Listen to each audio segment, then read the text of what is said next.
wanna take a life? Do you wanna cross that line? Because it's a long way back from hell. The American Society of Magical Negroes. I learned a long time ago that there's no sense getting all riled up every time a bunch of idiots give you a hard time. In the end, the universe tends to unfold as it should. Plus, I have a really large penis. That keeps me happy. Now, what you've got here is a scrotum and nothing else. My mind is a raging torrent, flooded with rivulets of thought, cascading into a waterfall of creative alternatives. God darn it, Mr. Lamar. You use your tongue prettier than a $20 whore. Just look at it. Just look at it. Yeah, well. What the heck is that? I'm Black Snake.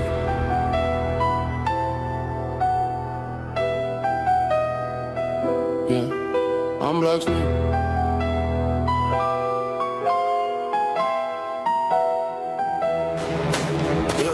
Black cloak, black skin.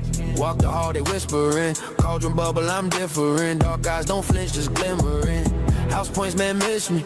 Came from pain, they history. Same blood, they fear, they diss me. But they copy my brew, still sip me. Side eye from the portraits. Cold stone, but my soul scorched. They ain't teach where I'm from. Had to learn from the alleys and the torch. Half prince in the world they hate. Half rage in the narrow gate. Half hood in the castle gate. Homie, never run from Black Snake.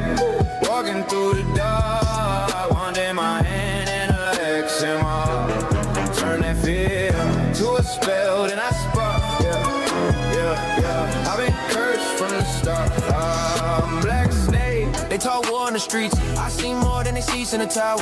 Drive by, man, I glide by stealth. Broomstick, bring stone, cold showers. I ain't glorified shots, that's great. That's moms in black, that's waves. Of boys that ain't make old age. So I ain't my rage at the cage.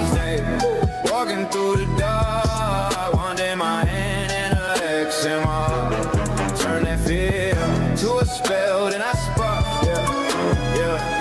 I've been cursed from the start. I'm Black Snake. Nerdrotic.com. Please subscribe. Hail Perry Chan. I should remove that and I should add myself to the stream. Hello, everybody. What is up? I'm Black Snake. That song has been in my head since it released. It is a banger. It is a banger. What's up, everybody? I'm up. Got all my work done. I'm like, what the hell? Let's stream. I don't think anybody else is streaming. I think, maybe Jeremy's playing a game. He needs to practice. I'm just going to say.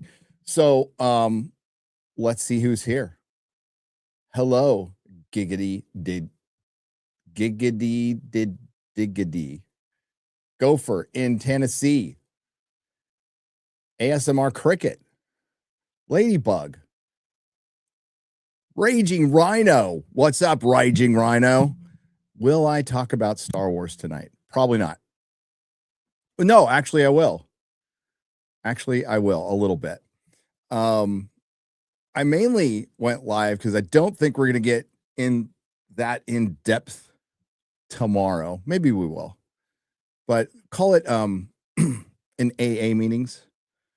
Towards the end, people ask, hey, do you have a burning desire? I have a burning desire to talk about Daredevil Born Again and that Punisher trailer. I do, but other things too. Like breaking down the sets of Starfleet Academy.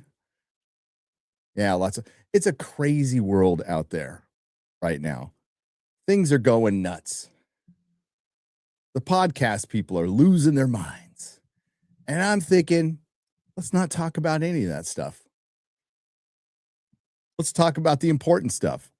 Doctor Who, Star Trek, Marvel, Star Wars, and whatever you want to talk about.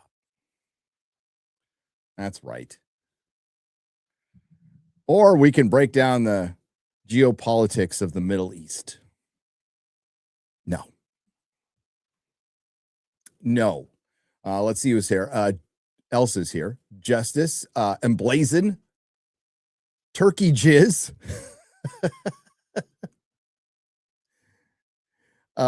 Little Jim's Halo, Scarecrow, Bald Boyvit, Janet Racer, hail. RC Gade, hail. Our boy Dermy Wormy was mixing it up with the redheaded libertarian. That was pretty funny. We might go over that a little bit. Jeremy was talking about it on Cobra Cast. Little hilarious. Yeah, no politics. Don't worry. Don't even worry.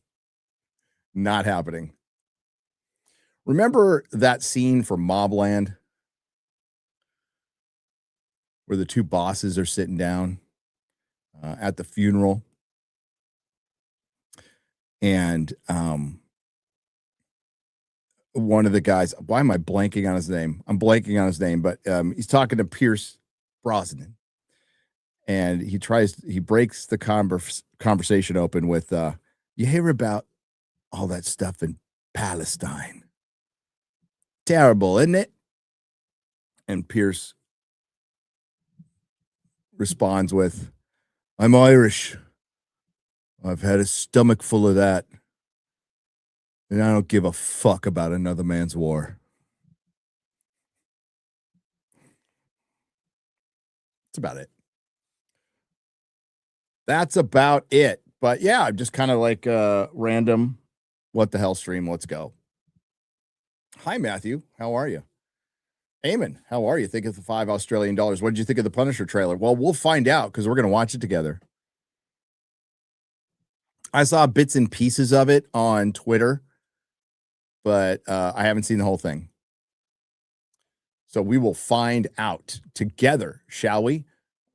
Gary, did you get the Dune 70mm tickets? I did not. Doomsday is also filmed in IMAX, so I think Dune only has IMAX exclusivity on 70mm because even the Chinese theater has Odyssey 70mm and not Dune. Huh? That's interesting.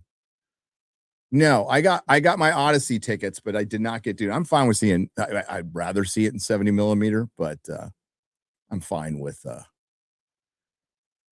No, that was from Mobland, by the way. I'm fine with IMAX. I'm good. Yeah, rest in peace, Davey Lopes. Davey Lopes. He was a great Dodger, leadoff batter, force on could steal some bases, but he was our first base coach for many, many years, even during our second World Series year where the Yankees beat the piss out of us. I was there. I watched it. Best team money combined till the Dodgers showed up. I did see the Padres' new City Connect uniforms, though, and I hated their City Connect uniforms that look like something out of Miami Vice were as gay as Four Guys, fucking Five Guys. But the new ones are, I'm going to mess up the Spanish here. They're de los Muertos, Day of the Dead themed, and they're fucking kind of rad. They're kind of rad. Got to say, they did this little commercial for them, and it hits hard in the beginning. Like, I didn't think it would hit that hard because it has a woman in her, like, Mexican death mask or whatever, and she's talking about death and how, it's not saying goodbye, it's keeping our family close. And they're showing pictures of like King Caminetti and Jerry Coleman and Tony Gwynn. Kind of got me a little bit. Gary, do you watch Parties for Mr. In Between, please? I might. People have been recommending that, including Drinker. Drinker told me to watch it. Thank you, Go Hill. And Randy Jones, a picture of Randy Jones, who just passed away. Great Padre picture, by the way, from my youth. I've seen a lot of glazing of Garfield's Spider-Man. I don't get it. The Amazing Spider-Man 1 was fine at best, but the Amazing Spider-Man 2 sucks. Andrew, a great actor, but not a good Spider-Man. Amazing Spider-Man 2 sucks. Now, things get glazed as time goes on, and I mean, if you would have told me at the time Spider-Man 3 came out that I would soften on it as much as I have, I'd say you're crazy. But there were still like things to like in Spider-Man 3, even after I walked out of it and generally didn't like it. But Amazing Spider-Man 2, the way they messed up the death of Gwen Stacy is unforgivable. Plus, it was written by Alex Kurtzman. It's just nonsense. And they had a second chance to get the Green Goblin comic accurate, and they actually made it worse. They actually made it worse. They did. We'll watch the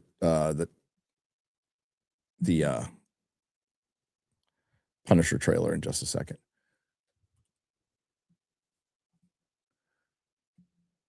Nick Pope had cancer, Bubba Doom. So rest in peace to ufology legend. Met him briefly. Super nice guy. Really based. Extremely based. Was at Contact in the Desert 3 years ago. Garrett and I saw his talk. And amongst all the crystal hippies and all that other shit, Nick Pope just comes out and just fucking kept it real. And has written a couple of great books. He passed away. He got a terminal diagnosis of cancer, and it's just sad because we lost one of the really good ufologists, and there's like 4 left.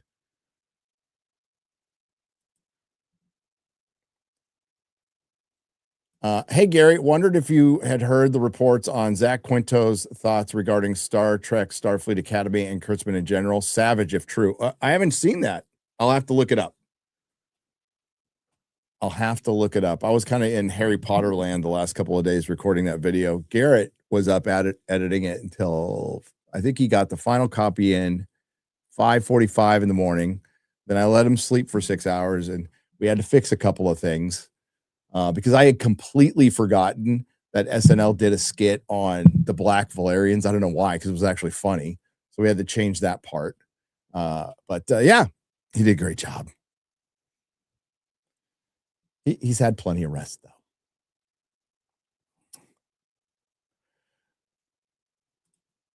Hell yeah, a stream from Gary and I'm at work. What are you doing at work? Well, I don't have anything to drink, but here's to the working man. Here's to the working man. Hail the fellowship from official Brandon Collins for $5. Thank you. Tennessee Sacrifice.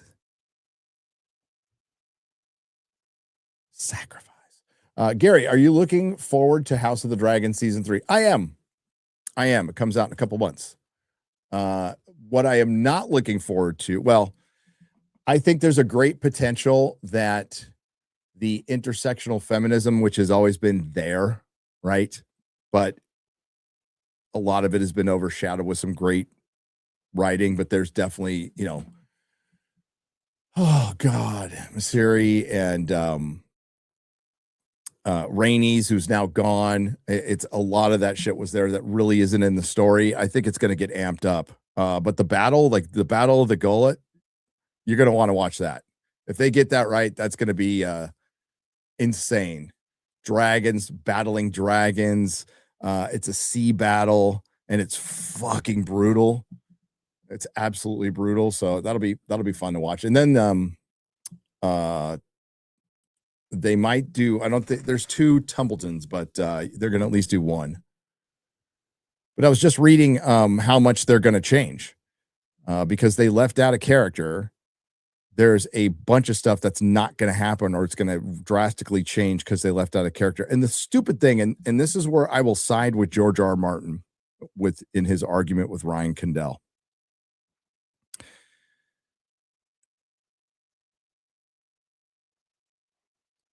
Did they just show boobs on the TV? They did. This is like Ancient Aliens. What are they? That's weird. Maybe I was a dude. I don't know. Never mind. I got distracted. I got my screen going on up there. I just Hugh Newman was just on the screen. There's Mysteries Explored channel. I always have that on. It's always playing Ancient Aliens. Anyway, George, the Fire and Blood story that tells the story of the Dance of Dragons is really short. it's really short. So leaving key elements out is kind of inexcusable. It's really inexcusable. Like later on, you have to change stuff and add stuff because the main characters that they've set up in the first 2 seasons are completely out of the picture towards the end of the story. I get that, but they've left certain elements out that's going to like, there is, I don't want to spoil it. We'll just say, okay, there's a kidnapped kid, and it's a Targaryen, and they find out, and it's a baby, and it gets ripped to pieces during the war. And it's kind of an important thing that's not going to happen now. Well, they went soft on Blood and Cheese. They went really soft on Blood and Cheese. And I was like, what are you doing? This is HBO. Come on. What are you doing?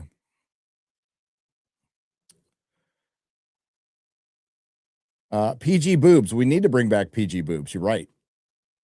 That would save cinema. I think so. Kurtzman worked on Bayformers, ousted Rob Orsi to appeal to the normies. Yes, he did. Remember what Roberto Orsi got fired for? Does anybody remember? For going off on some fans. And then, like, what did Kurtzman do later? Over G.I. Joe fans, Bay was only too happy to oblige, should have gone after DOTM. Yeah, Orsi was the one that got Jar Jar and Kurtzman, he's passed away now, into Star Trek. And they, man, as soon as he became a problem, they cut him loose. I don't even think Kurtzman acknowledged his death. I don't remember it.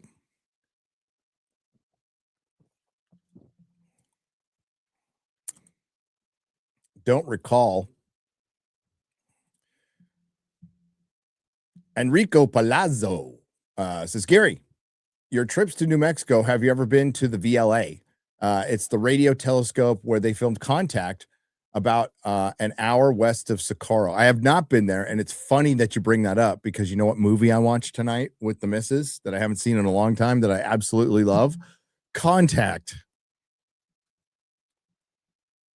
We're going to do Matthew McConaughey's space movie. So tomorrow, Jeremy's going to be very happy. At Friday Night Tights, we're watching Interstellar. I can't believe Contact's not in 4K. It's crazy. Thoughts on Maul? Any interest in Star Wars anymore? None.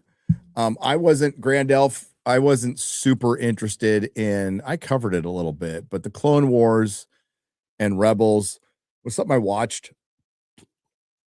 And, you know, early on they were fine. I never took them seriously as Star Wars canon, but no interest at all. I am going to watch Mandalorian and Grogu. If I don't have the image, gosh damn it, maybe I'll find it. Hang on, let's see if I can find it. Since we're on Star Wars, this will make Rhino happy.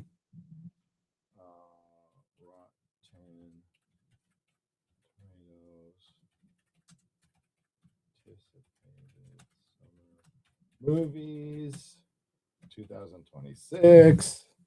I need that image. And that's not it. That's not it. Nope.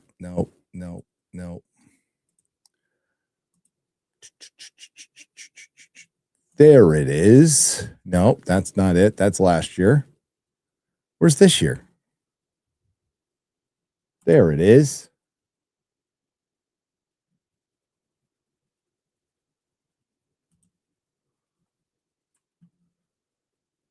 Let's see if I can share it. I can.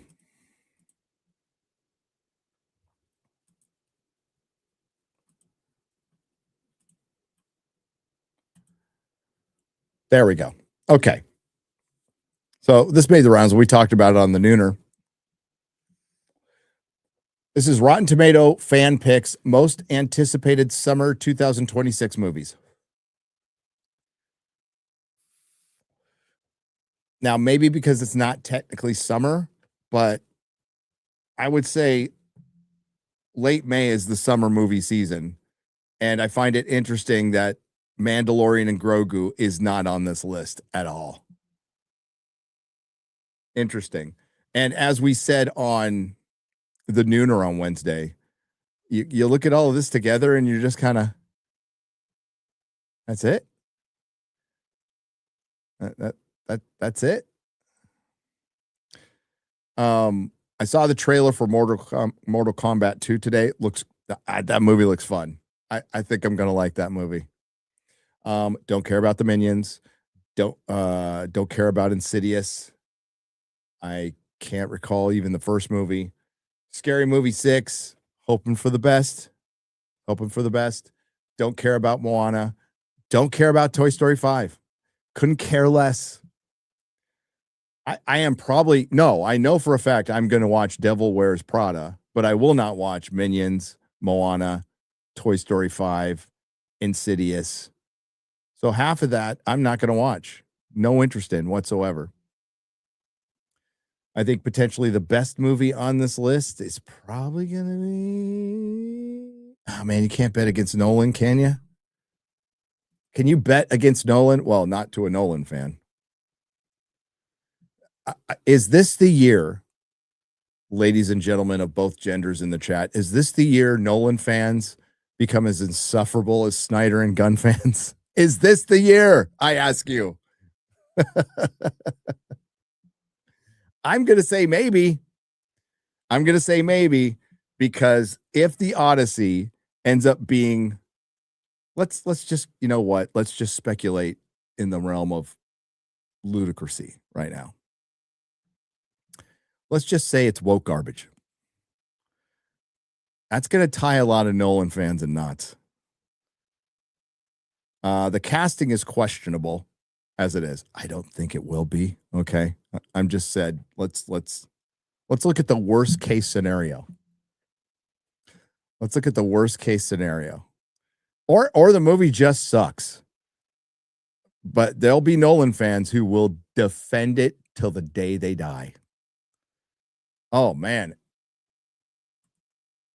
Alpha Chad Feanor is going out on a limb saying the Odyssey is going to flop. All right. It's noted. And if it happens, I'll say you're right. I actually think it's going to make a lot of money. I don't know if it's going to make $1 billion, but I think it's going to make a lot of money. Nolan is the biggest, like it or not, Nolan is the biggest movie star in Hollywood. He's like, his name gets people to go to the theater. There's no movie star that does that. But man, he was talking about how they're grounding all the mythology. It's like, why would you take on? See, this is, Nolan has his lane, and he's very good in his lane. Right? He loves to play with unreliable narrators. You could definitely see that he is inspired by people like Michael Mann, who did Heat. He's a really fast-paced director. He's definitely got his style. I just don't know if the fantastic and the surreal is his lane. And the Odyssey and anything mythological should at least dabble in the surreal. Like the Northman went full on, and I loved it. Not everybody did, but I loved it. The Northman is how you make a mythological tale. The Green Knight, besides an Indian dude playing the Green Knight, went a little too surreal. Went a little too far.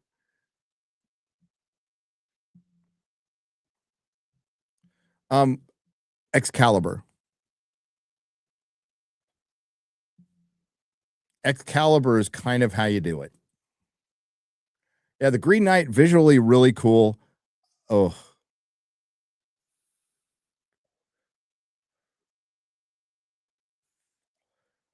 But we'll see. Maybe he pulls it off. I'm not going to bet against Nolan, but Mandalorian and Grogu not on that list, which is over there. Although I want to do this, but it's over there. Interesting. Now, maybe it's because, again, it's at the end of May. But we'll see. I'll be able to get my Mandalorian and Grogu review to you right before I go to Japan. Yeah, it's another year of slop. We are in the era of slop. So once we got past the era of the woke buster and the flop buster, and Hollywood in some parts is trying to change and return to a more profitable method. I just read that in an article a couple of days ago, and it's so funny to actually read that. I've got to find a way to frame an entire video around that statement. And it was concerning Netflix and Disney. It was from the Hollywood Reporter. It was one of their Hollywood is in trouble articles. And in the article, and I'm paraphrasing, they said, now that, and they're talking about the production going down. It's like, now the studios like Disney and Netflix have decided to focus on profitability over quantity of content. They didn't even say quality. They just said, now that they've decided to focus on profitability. So for every one of you out there who has questioned for years now, why did they do this? Do they not like to make money? And I think in the back of my head and everybody else's head, it's like, well, they got to be making money somehow off this, or they wouldn't be trying it over and over again. Nope, they weren't. They weren't. So now that they need to focus on profitability, they have a bit of a problem. They hired a bunch of people who don't give a shit about profitability. They hired a bunch of people like Noah Wiley who think making pretend is labor. Okay, is labor. Noah Wiley went out there. I want to say Howley, but it's Wiley. Went out there and said it's not good for labor that Warner Brothers is buying Paramount. And Roy Price, former executive, good dude, by the way, former founder of Amazon Prime, said something to the effect of, you have trouble like accepting reality if you think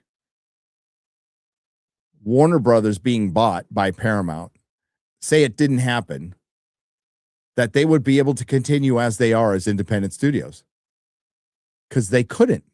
And the first thing they would get rid of, one of them, I don't think Warner Brothers do, but I think one of the first things, and this might sound crazy because Paramount Plus actually does pretty good over some others, they would get rid of Paramount Plus. They would quit streaming, which means there would be less jobs. So it's really hard for the union card-carrying lifelong actor who was actually probably never really labored very long in his life, not even comparatively to the people who actually do labor in Hollywood, the craftsmen, the costume makers, the set builders. I mean, that's actual labor, right? They can't fathom that this has to get paid for somehow, right? You know, I want workers to get paid as well as possible, as long as they're good enough for the job. The problem with unions is it makes sure shitty workers get paid too.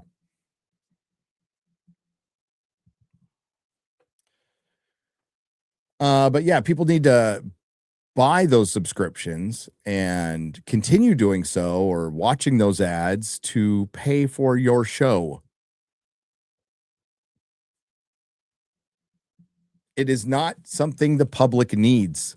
It is a luxury brand that requires disposable income of the real laborer of the countries. And I do think, I know there's a lot of actors and artists in Hollywood who think their work is just as important. No, it's more important than an electrician or a plumber or a welder. And it's not. We don't need it. It's nice to have. It's really cool. I like it. I think it's neat. We don't need it. But I think a lot of actors have convinced themselves like the world needs artists. Of course, the world needs artists. But artists can work day jobs.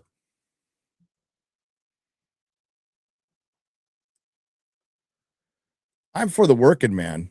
I am not a fan of unions. I'm not a fan of Marxist collectivism in any way, shape, or form. And particularly in California, there's enough laws on the books. You don't need a union. It's an at-will state, for one. So you're going to get fired no matter what. The amount of times a union actually protects a worker is minimal. It's minimal. My older sister was a lifetime food workers union member. They never did shit for her. The school system, oh yeah, they protect people. Now, if you're a teacher, sure. If you're a pedo, they won't fire you. They'll just move you to another school.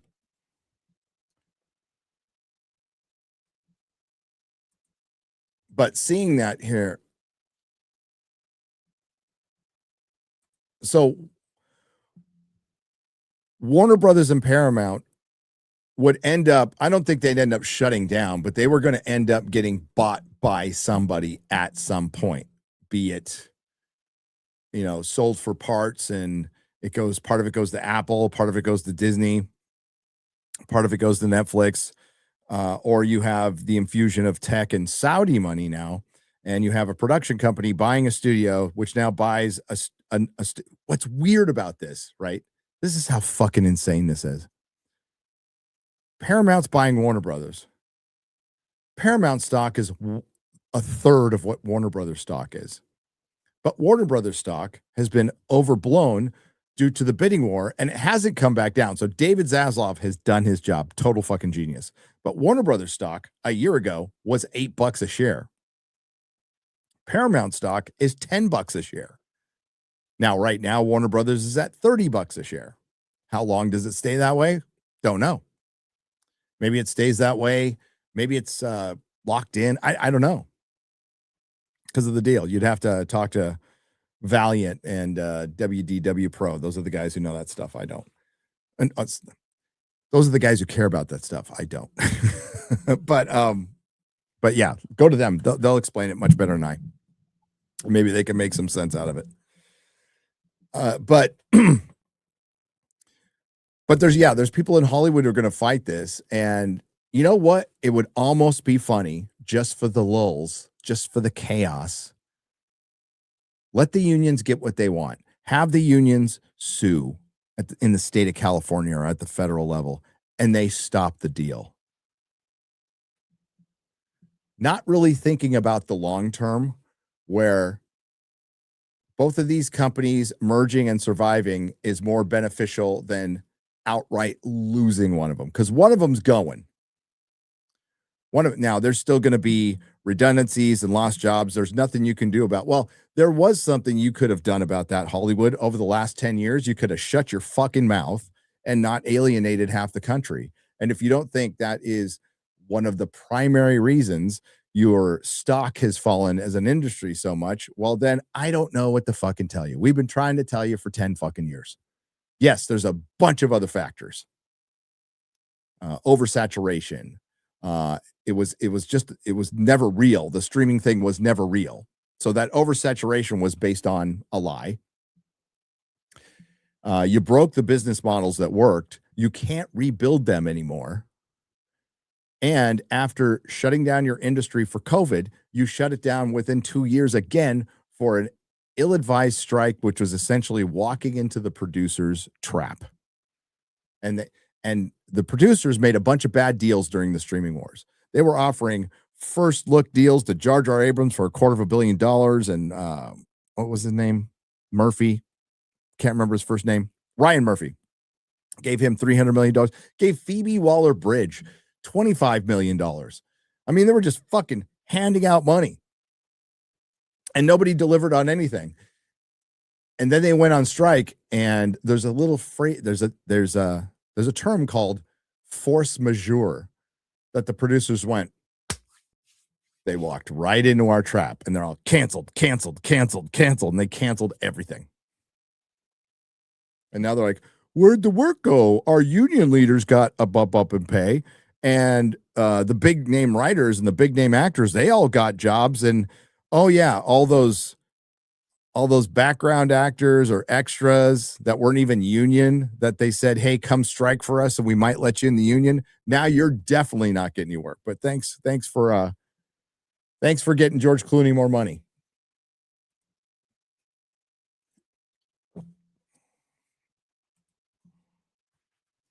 Yeah, it was and I make my guesses on this stuff just based on common sense, nothing else. I thought, even if, okay, unions aside, as a individual worker, as an individual actor or somebody in IATSE, you might have a beef. You might have a really good argument that I can get behind. But, or as Ryan would say, however, you just shut your industry down 2 years ago, and it's not back yet. And if you shut it down again, who's actually in the position of power at that point? The producers. That's why do you think they let it go for 6 fucking months? And by the way, when they sign these deals, the ownership always makes it look like and word it and will be conciliatory, going, you got us on this one, man. You negotiated a hard deal, and you took a pound of flesh from us when they didn't.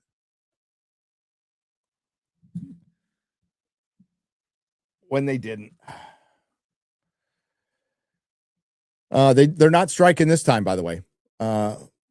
Did a really quick deal. It's for longer, and we'll see how it goes. Theaters are doing good this weekend, though, and last weekend. Super Mario's making all the money. Project Hail Mary's doing great, and deservedly so.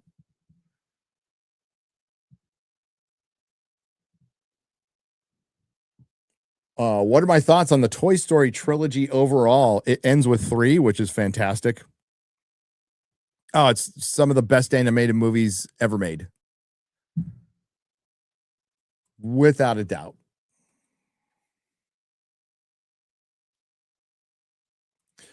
Hollow Ninja for $5 says, I honestly don't understand all of these superhero movie flops. There is like unlimited resources and reference they can use for these projects. Shake my fucking head. That is the frustration of the comic book fan. But it's also the frustration of the fan. It's because a bunch of creators think they can put their stamp on it. They know better. I mean, comic books are storyboarded for you.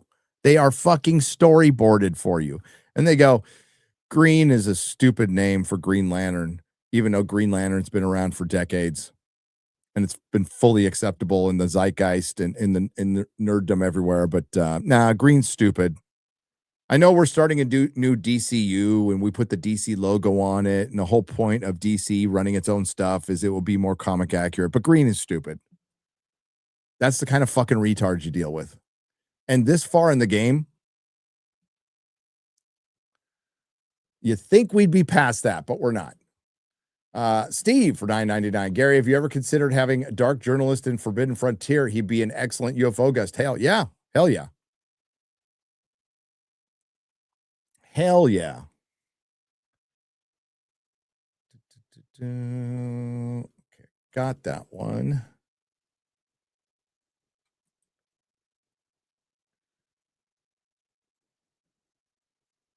I got that one. Gary, AEW, All Elite Wrestling, did a cross promotion with DC Comics. Look it up. It's wild. Hail the Fellowship. Hail Gary. Fuck depression. Yeah, fuck depression. RC. Sorry about that, RC. I did not know. I will look it up. Bro, Hard Target with Jean-Claude Van Damme. When do we get your your rip vid of one woke after another. Man, that thing is late. By the end of the year, before the end of the year, I'm gonna start doing a thing of just catching up on stuff I missed. I don't care how late it is, and fuck algorithms and all that shit. You guys proved to me that I could review older movies, and you'll watch them with my Force Awakens review. So that kind of like, all right, I'm gonna start doing a lot more of those because they're really fun to do. So it will happen.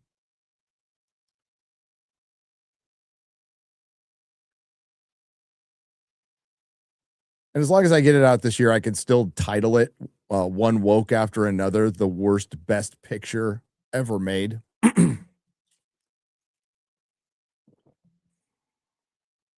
I can still do that.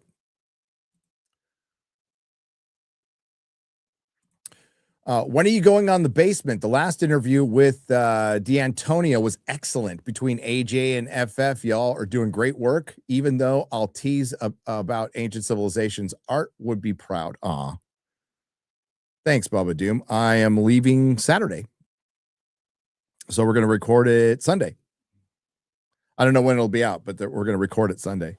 The only thing that may be a little fly in the ointment is there's huge storms coming to Texas tonight, starting tonight. But I think San Antonio usually misses that stuff. But I tell you right now, I don't get in planes during hailstorms. I just don't. But I think we'll be all right. So Saturday.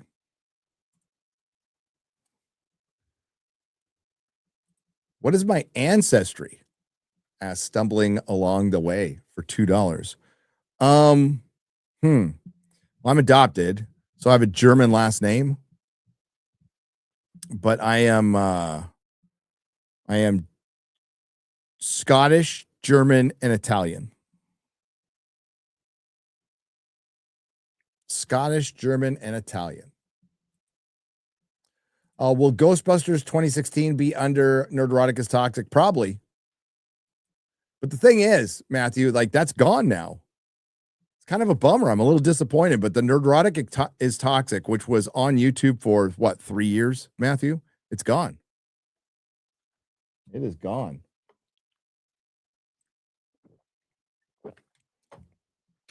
Kind of bummed, but we still might do it. My dream Justice League cast: Bale as Batman, Cavill as Superman, Alexandra Daddario as Wonder Woman, Glenn Powell as Hal Jordan, Grant Gustin as the Flash. I like it. I'd watch that movie all day long. All day long. Did you see there's an Expanse game being made? Is it it's like a board game, right? It was originally, the Expanse was originally written to be a video game. Or was it a role-playing game, chat? It was originally written to be a game, but I can't remember. Was it role-playing or video? The chat will know.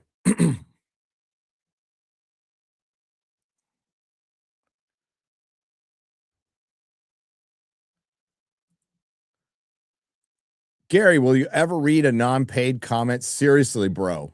Nope. Yeah,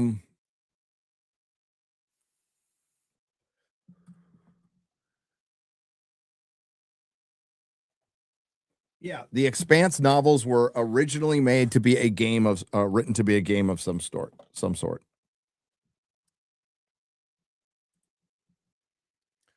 Of some sort.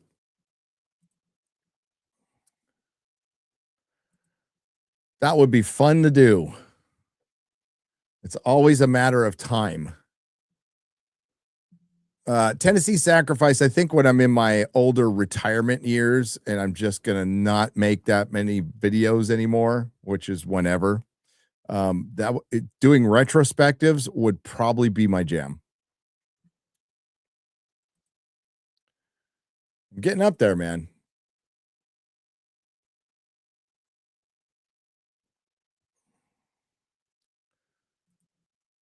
Did AI funding cause the defunding of streaming?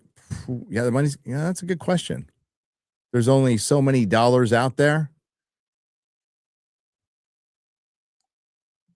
I don't necessarily think so. I think streaming died. Well, people knew AI was coming down the pike, but streaming died a quick death. I think it became very clear it was not really profitable. And the only way it's going to be profitable now is by making it broadcast TV. They're just going to throw ads on everything.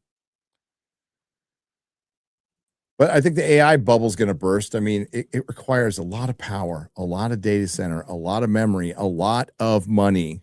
So we're going to see how many of these AI companies stick around. I know a couple of guys, a couple of rich guys who are going to uproot their families and move to Florida and get invested in an AI company. It's like, I wouldn't.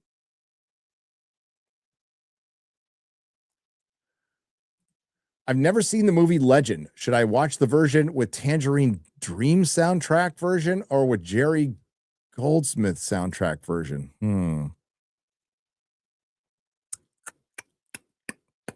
What was the version I saw in the theater? I've seen them both so many. They're both fine. I prefer the Tangerine Dream soundtrack. I do. It's a fantastic soundtrack, though. I've got it on vinyl. I think it's a bootleg, but I got it on vinyl. Tangerine Dream was, I mean, that's 80s music. All that 80s wave or whatever the fuck they call it now. It all comes from John Carpenter and Tangerine Dream. Most of it does. And Kraftwerk, right? But Tangerine Dream's best soundtrack, and they've got a lot. They've got a lot of bangers. Risky Business. Their best single track, I forgot the name of it. It's like Sex on a Train or whatever the fuck it is. From directed by Paul Brickman and Tom Cruise's, not his first movie, but his first like real starring movie, Risky Business. The scene where he's having sex with Rebecca De Mornay on the train. That fucking track behind it is peak. Absolutely peak.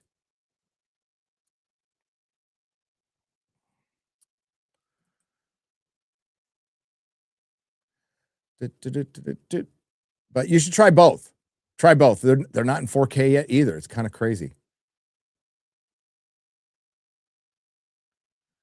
Oh, I did appropriate it when Nerdrotic Toxic was. So if you don't know, chat, if you typed in Nerdrotic or just NERDR, so you got most of my name where it should have just filled Nerdrotic. Because how many words are NERDR? The first or second thing that would come up is Nerdrotic is toxic.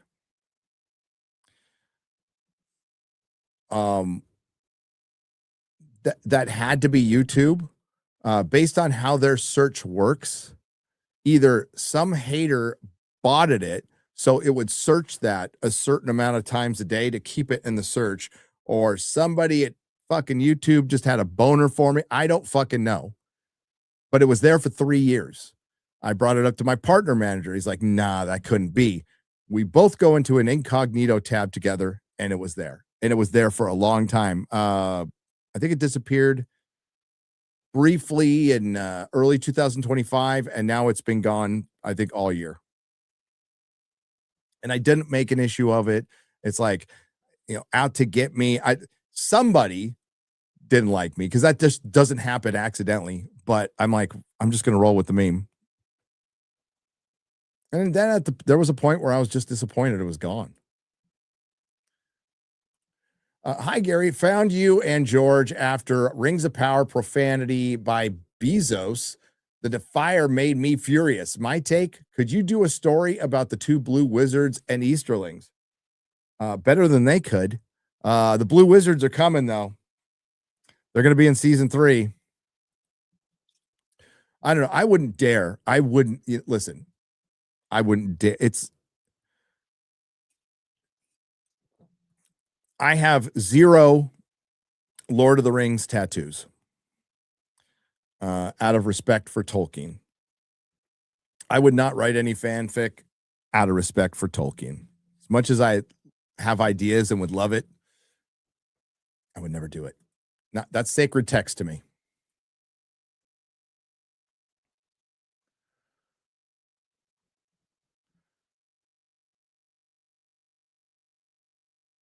Oh, there you go. Yeah, Love on a Real Train. That's it. Love on a Real Train by Tangerine Dream.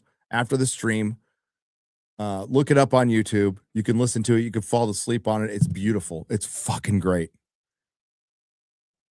Peak Tangerine Dream.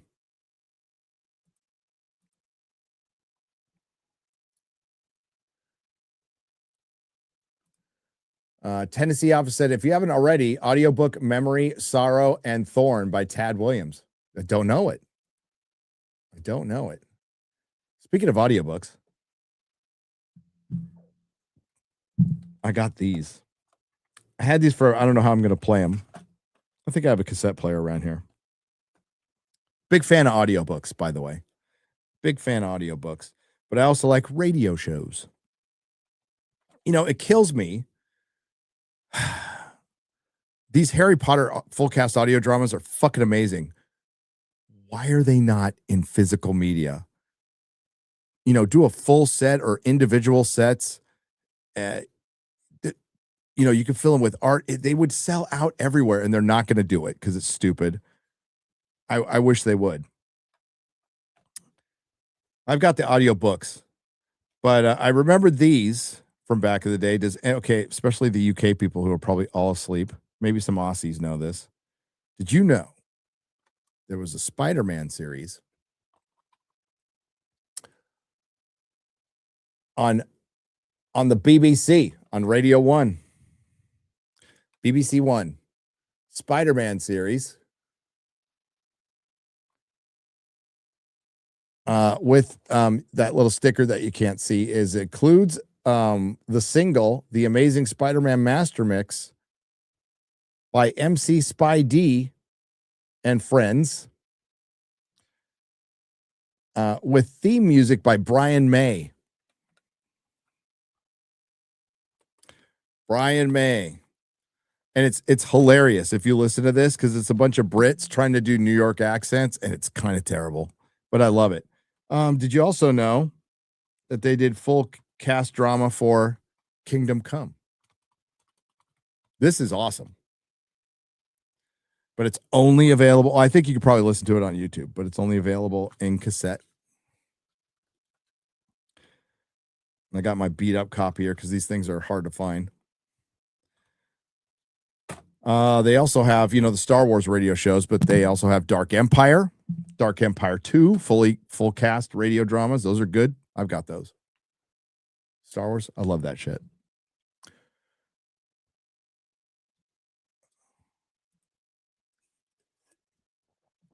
Excuse me, I should have brought some water up here.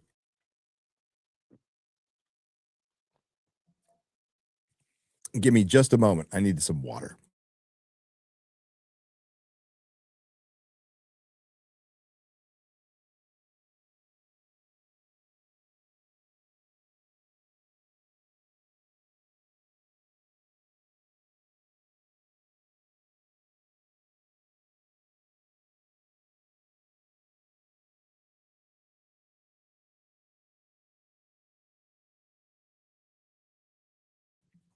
All right, we're back.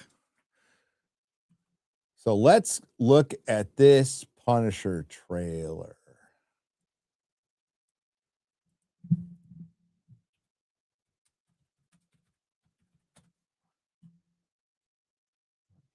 Getting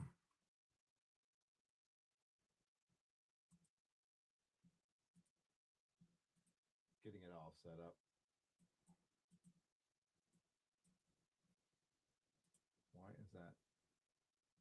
Why am I not hearing it? That's weird.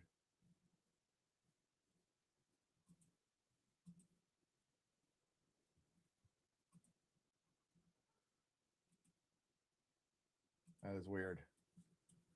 Why am I getting no volume? Hang on.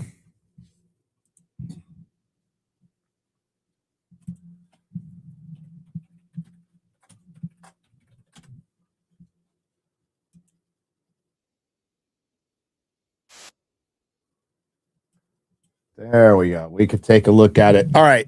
And then we'll talk about Daredevil afterwards.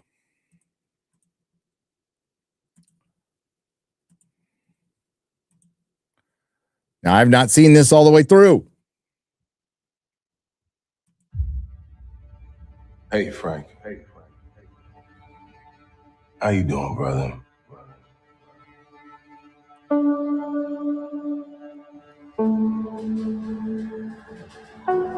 Talk to me.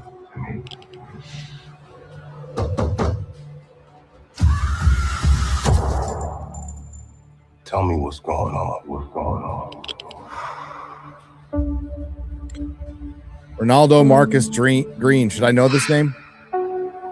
Think God's gonna forgive us for the things we've done?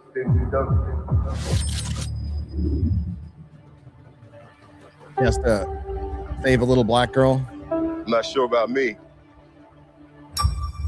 For you? You ain't got a fucking chance.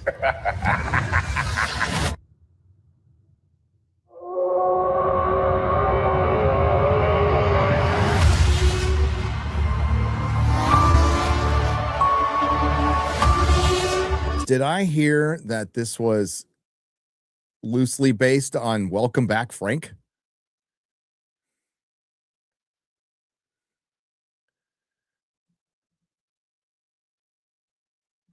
You never know what's true or not on the internet. What's up, Eric? Yeah, we're a minute 6 in the trailer, and it's like nothing. They didn't show me anything. Maybe we'll see something now. To find peace. We will lose it. That's all you got? That's all you got? That's all you got?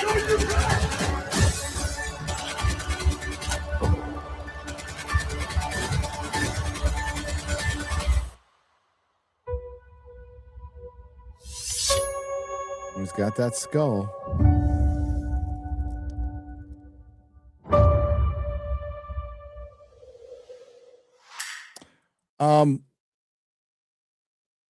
I mean, it doesn't suck.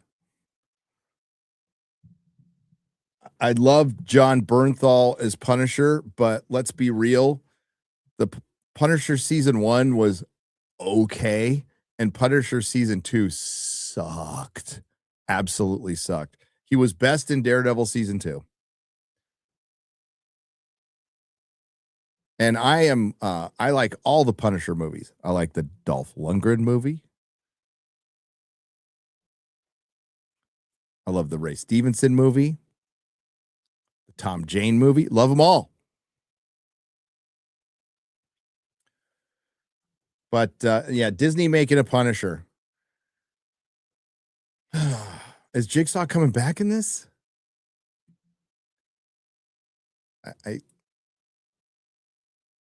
Tom Jane was great. R.I.P. Ray. He did a promo at my store. I'm sure you guys have heard about it before. Yeah.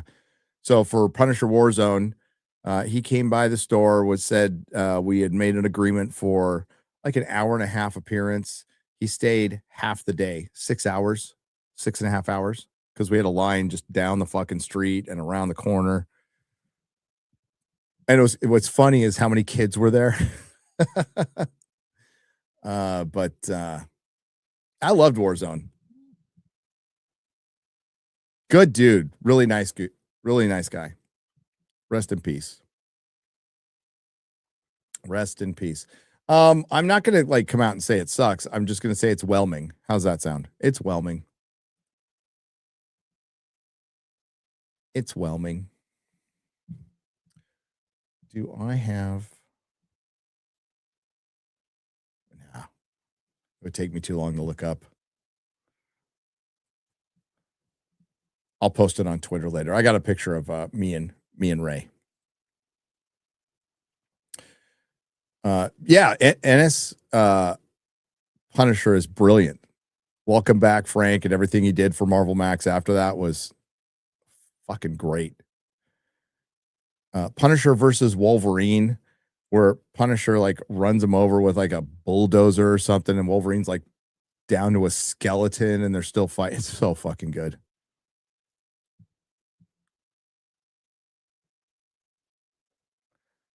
My buddy Derek Robertson drew that one. I have yet to watch The Boys. I'm going to watch The Boys tomorrow morning. I have yet to watch The Boys. But I have seen Daredevil.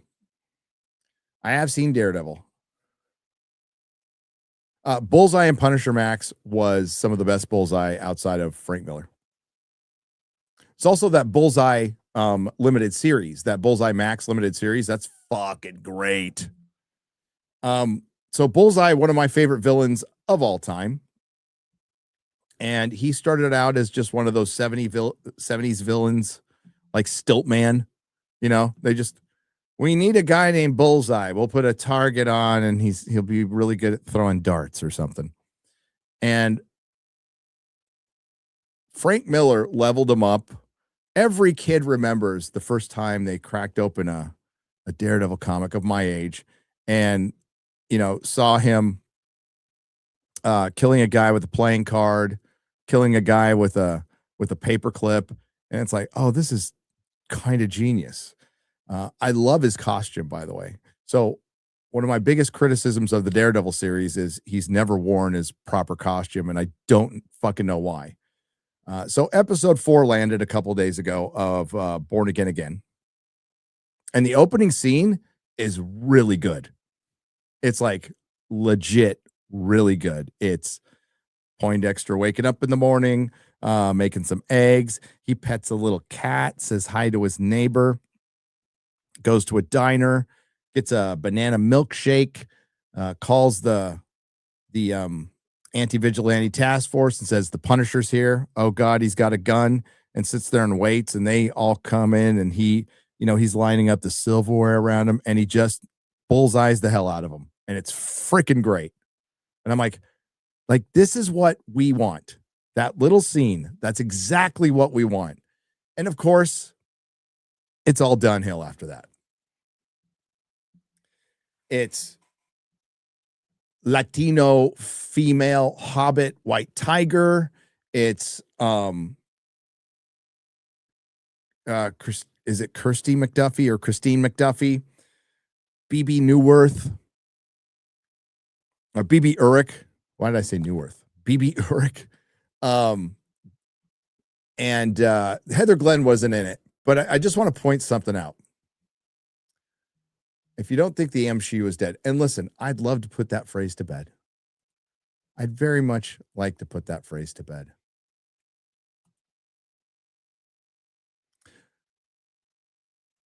But Marvel doesn't want to, because so one of the hallmarks of the MCU is when you do have it's not a male character. It's not even straight white male character. It's straight character, because they do this with the Asian characters and the black characters too.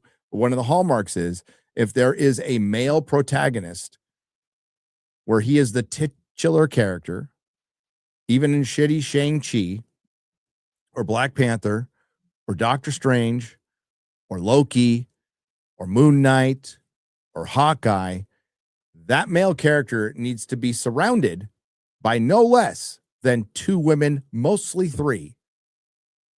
Most of the story through line will go through one of these 3 women, where the titular character is basically along for the ride, but he's not necessarily the through line in his own fucking story.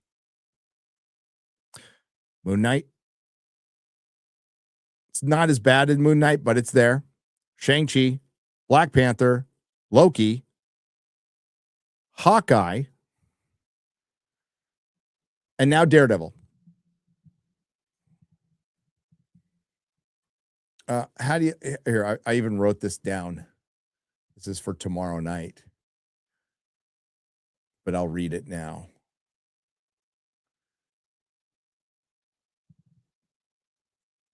So in Daredevil Born Again, we have Bullseye. He's great, but he's not in it that much. We have Charlie Cox Daredevil, who has the best costume of the entire series, some of the worst dialogue, does his best, and he's a side character in his own show. The Kingpin has had his balls cut off. The 2 good female legacy characters that are carryover, Vanessa and Karen Page have been just turned into basic bitch Disney female protagonist and antagonist. But here's where it gets really bad. Christy McDuffie replaces the dead male character Foggy. BB Urich replaces the dead male character and her father, Ben Urich. Female White Tiger replaces the dead male character, White Tiger. Heather Glenn replaces the dead male villain, Muse, to become female Muse. So, is McDuffie a better character than Foggy? No. Is BB Urich a better character than her dad, Ben Urich, who they did race swap, by the way? No. But that is 4 women who have replaced men as side characters. And if you made something of them, okay. But all they range from extremely boring to extremely annoying. None of them are good characters. None of them are likable characters. You're just waiting for their scenes to end. And they're all some variation of a girl boss. And I wish I didn't have to bring that up anymore, but they keep fucking doing it. And no, it's not, oh, wow. If the showrunner comes out and goes, well, I didn't even think about it that way, that we replaced so many men with women. I didn't think, yeah, you did. Yes, you fucking did. And then for fuck's sake, if you're going to have a female White Tiger, find a woman who's over 5'10". They exist. Who looks like she's worked out a little bit. You have this tiny little girl, amulet or not. It's silly looking. And then we can put the political allegory aside. It's kind of hard with the show because it is, we have 2 superhero shows out right now, and they both have Trump allegories. Like really original. But put the allegories aside. The dialogue is on the nose. The plot is paint by numbers. The logic and inconsistency in the show is off the charts. Kingpin having dictatorial powers as a mayor, and a one ship can block an entire harbor. I mean, what is this ship? The fucking Death Star?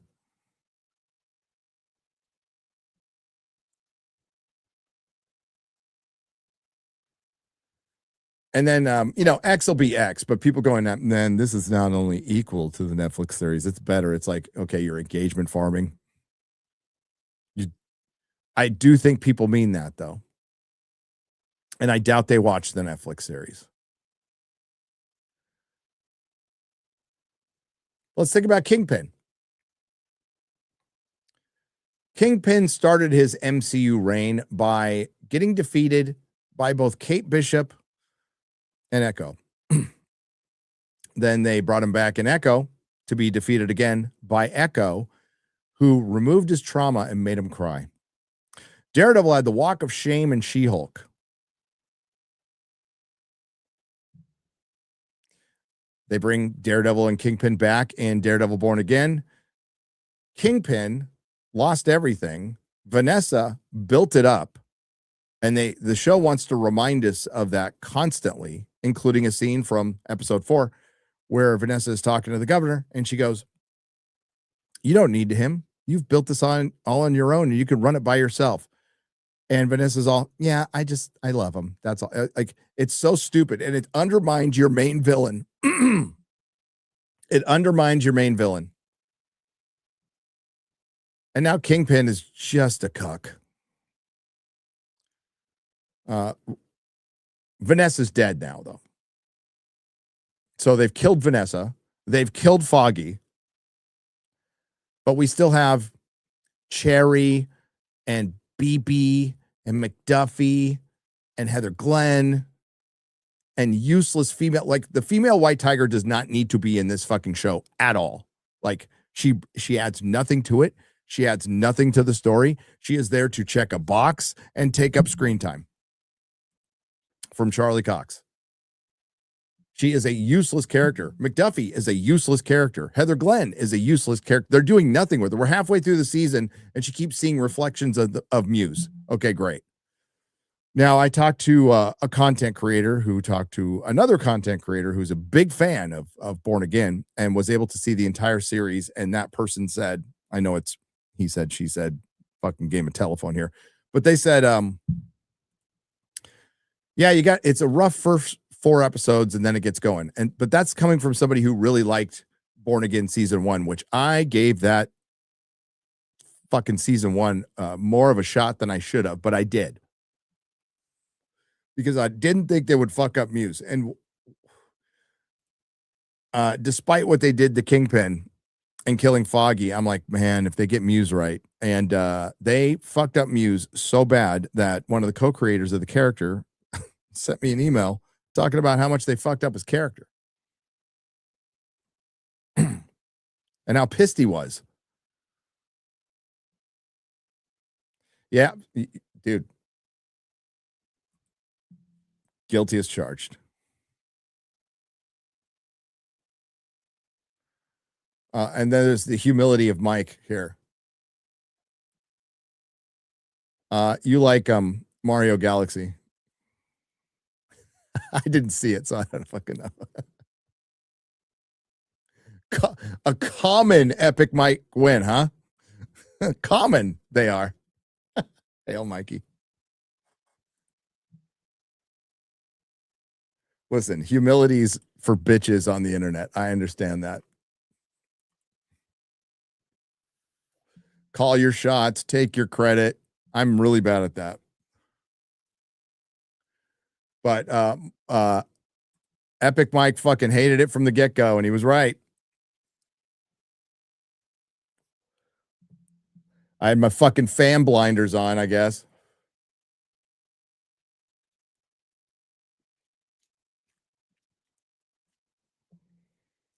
But holy shit. Mike, you're in the chat. We were told that the last season was all filmed. You know, they were kind of handed this bag of poop from the original one they were going to do based on the Mark Waid stuff, where they were going to have a courtroom drama, and they had to rework it. So they had to kind of Frankenstein it, and that was their excuse. And they're like, but wait until next season. Isn't that what they were telling us, Mike, the whole fucking time? Wait until next season. The showrunner's going to cook. The showrunner's going to cook. And it's just as bad. It's just as bad.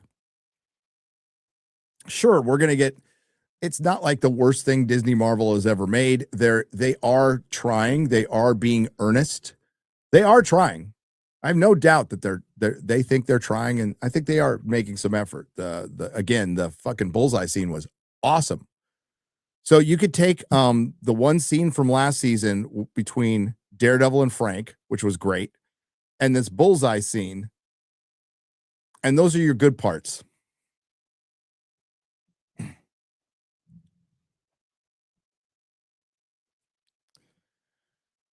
The problem is that Disney, nobody was questioning this anyway, but now it is like signed, sealed, delivered, unquestionable. Disney has completely lost the ability to make Marvel, because Daredevil should have been the fucking easiest thing in the world. I don't think any of us expected it to be Netflix Daredevil. I didn't, but if it was 60 to 75% as good as Netflix Daredevil, I'd have been really happy.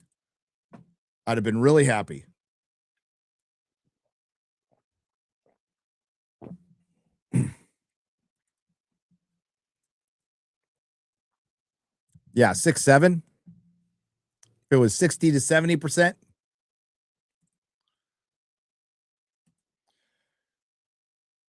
But man, this show is bad. And I can't wait to see the boys.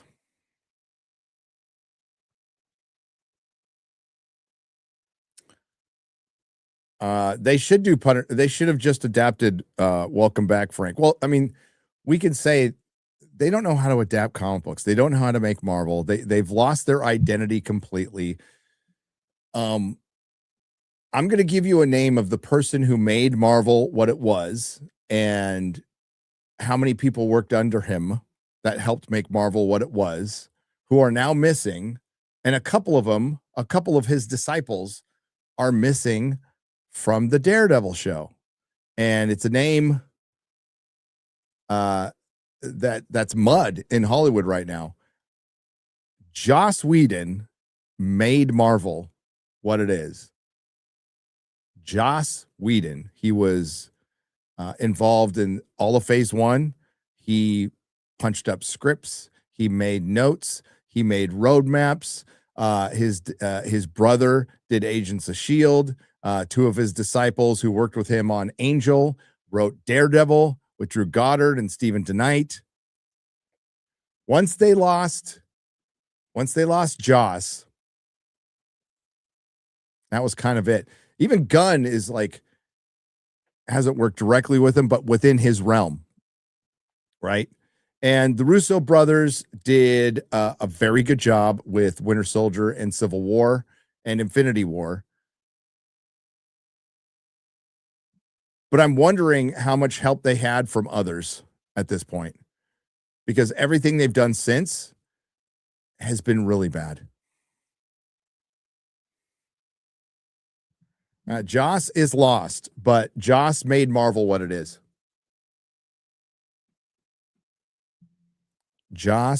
There might be a video someday coming out by somebody who will probably explain this to you better than I ever could.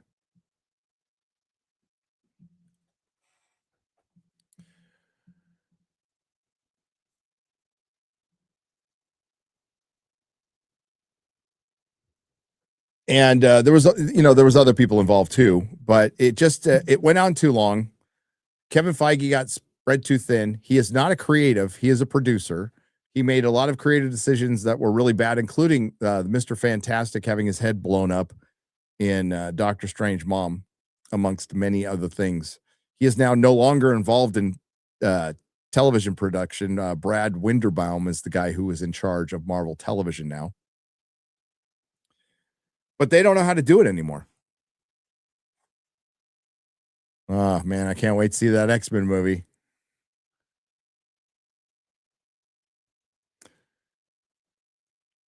I love Winter Soldier.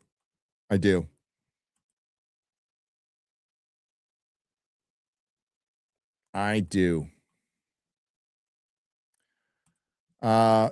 We just need Karen Page to beat Daredevil in an arm wrestling and take Steel his costume.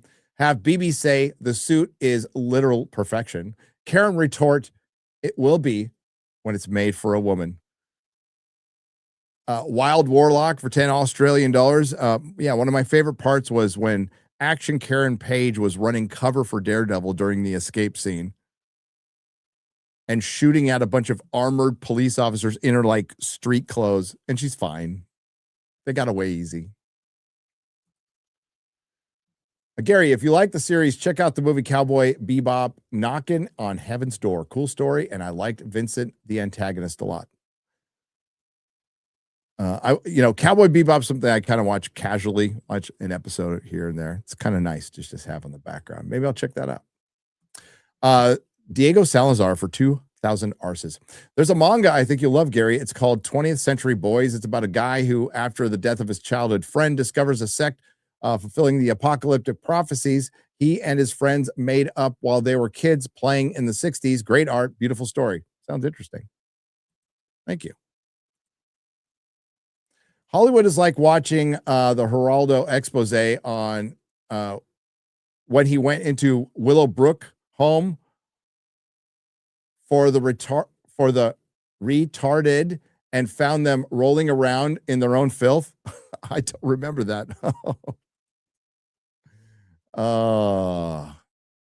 Kids today. Hey, Gary, hope you're doing well. Do you think the Defenders being in Born Again Season 3 is a bad idea? Yep. Seems like Season 3 is going to be a bloated mess. Can't wait for Daredevil to get sidelined in his own series again. Yeah. Because the defenders worked out so well the first time.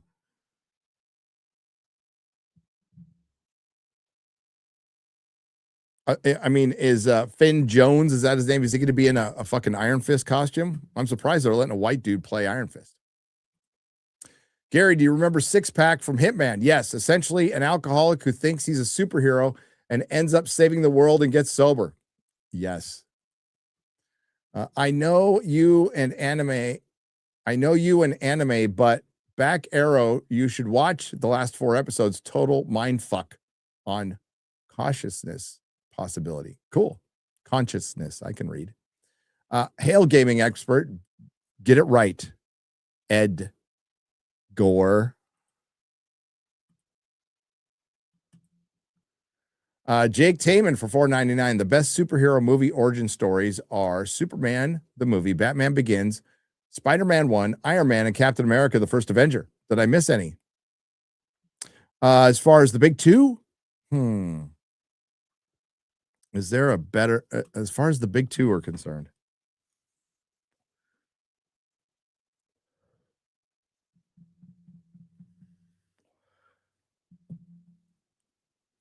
I don't think so.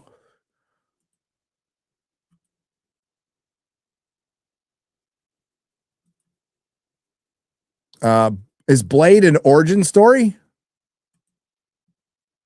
He's pretty established in the first Blade. The Mask, I mean, that I said from the big two. The Mask is a good origin story. Well, they did make another one. It was terrible. Crow is a good origin story. Rocketeer. Shazam. I liked Shazam. I don't know if it's a great movie. It's fine. Darkman's awesome. Yeah, we can get a lot of great origin stories outside of the big two.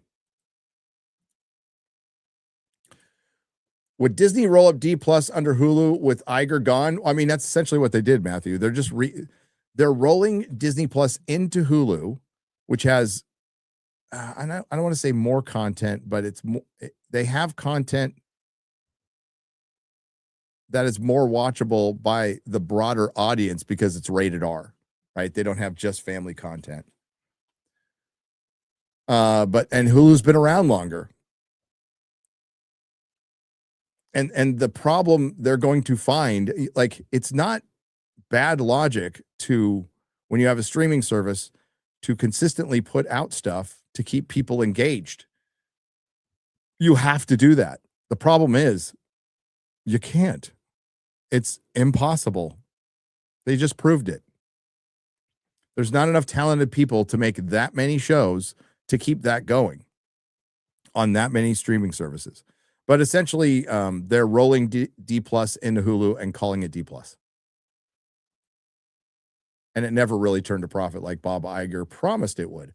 Gary, I started reading your book. As a teacher, it breaks my heart to hear what you went through. Please know that there are some good ones out there. Oh, I know there are, Brian Bailey. I know.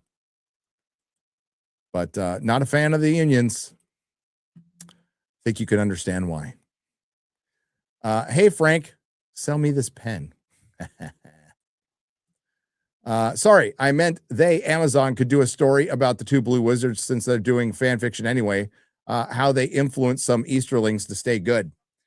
Well, we're going to find out in season 3 because the blue wizards, Saha, are in season 3 of Rings of Power. That's going to be fantastic, isn't it? Will you be attending and hosting a meet and greet at this year's Rose City Comic-Con? Is Rose City Comic-Con, where's that, Portland? Where is that? That's called the Rose City. That's why I'm. Yeah, it's important. No. Sorry, no. Kevin, I wouldn't set foot in Oregon. Not in Portland. Oh, no. I lived in San Francisco for 18 years, had my fill of that nonsense. Lord Mall, thank you for the $1.99. I appreciate it. I've been keeping my eye on Highlander. I believe Cavill will stay true, but the Kurgan playing a priest, thoughts? Well, I mean, I think it's going to, I don't know if he's playing it the whole time or if he's in disguise. Dave Bautista as the Kurgan is my concern. Gary, I've enjoyed you for 9 years now. Holy crap, Pop Blender for 20. Thank you. It's inspired me to speak my voice. I'm a small YouTuber, but enjoy live streaming every Tuesday night on my Pop Blender channel. Thank you for your passion and inspiration, as long as you're having fun. And thank you. Thank you for watching for 9 years. Oh, my God. Yeah, I'm getting old. Any chance you read my awful email Grok message I sent you? It includes me spitballing a TNG episode idea with Grok based on some sci-fi ideas. I'll read it. Aurora Uplinks. I will definitely read it. I will. Thank you for the $1. Kevin's Prague. I always get that wrong, Kevin. I'm sorry. Thank you. Out of curiosity, Gary, did you ever watch the show Warehouse 13? I did. And if so, what are your thoughts? I liked it. That was the time when shows were kind of good. Like we had a lot of good shows. Hey, Gary, curious. How thick are your glass lenses? I just got new glasses and they are thick. They are fucking thick. Like if I go outside and it's sunny and I point them the wrong way, I could burn down a house. That kind of thick. Metal Man of Madness. Thank you for $10. Thank you for the $10. Gary, what up? Finished One Piece live action last night. Awesome. Yes, it is awesome. Would have never watched without your recommendation. Now on to the anime. Cheers. And Mr. Blue Sky, you're probably going to go and watch the anime and finish it. And by the time season 3 comes out, you will just think it's shit. I love it. And we're going to get season 3 next year.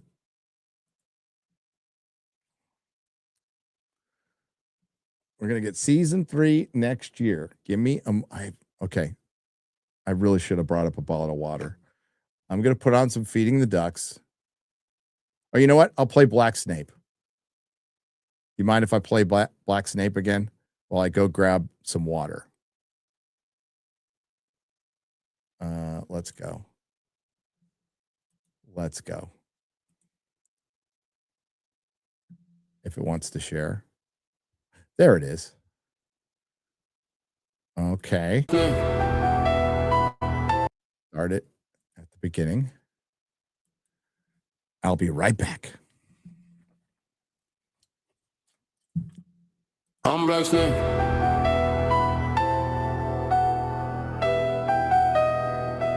Yeah, I'm Black Snake.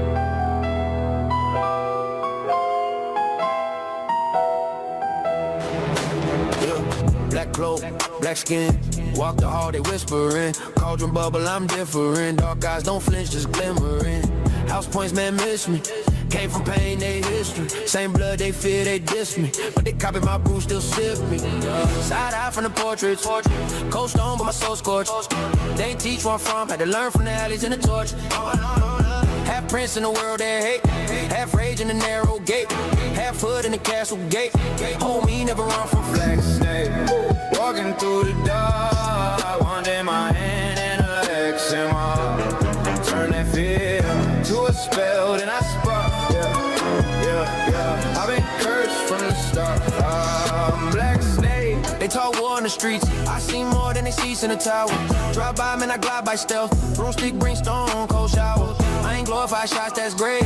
That's moms in black, that's waves. Of boys that ain't make old age. So I ain't my rage at the cage. Walking through the dark, one day my hand in a X and my heart. Turn that fear to a spell, then I spark. Yeah. I've been cursed from the start. Black Snake. Black Snake. Nerdrotic.com. Please subscribe. You hear my little boy right there? You hear my boy? I made it. Got my bottle of bubbly water. That's better. Yeah, I gotta find the video of that. I have video of my of little 8-year-old Logan doing that in a little white snowball microphone, like sitting on a couch. It's on one of my hard drives that lost the power supply died, so I can get it fixed. Like I want to find that video. So if you listen to it, right after it goes nerdrotic.com, and then you hear this right at the end. That's my older son. Like I told everybody to be quiet in the house, and he said something at the time, and I just kept it in. So if you ever hear that weird sound afterwards, that's my older son talking. So both my sons are technically in that. More information you didn't need to know.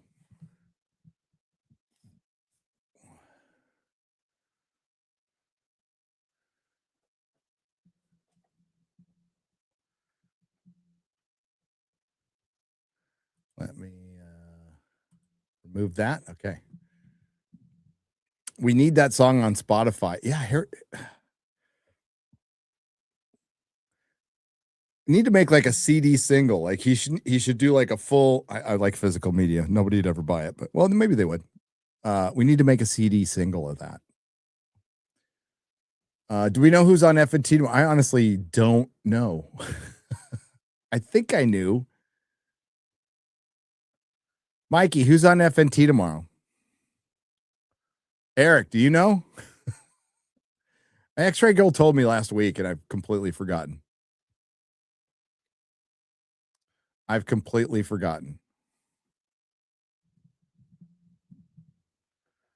Matt Jarbo. Angry Joe. Gundam? That'd be awesome. I know we have Alex Jones. That's it. We're going to Alex Jones is going to be on FNT. Alex Jones and Gavin McGinnis. Do you want to take a life? Do you want to cross that line? Because it's a long way back from hell. Grace Randolph. Asmund Gold. I would love to have Asmund Gold on FNT. I don't know if he'd do it. I don't think he'd do it, but I think that would be cool. I know we have Eli from Unsub coming up at some point. I don't want to jinx it. We have a female guest that we have not had on the show before coming up, who's one based lady. I know that's coming up too. But yeah, I know Eli is coming up at some point. Not Beardo. Not Beardo. I can ask X-Ray Girl, but she's like a fucking old lady and she goes to bed at 9. I said based lady. Yeah. Epic Mike. I said based, who's never been on before. We'll get Snarky J on. We almost had her on. There was a scheduling conflict and then it never happened again. I don't know why.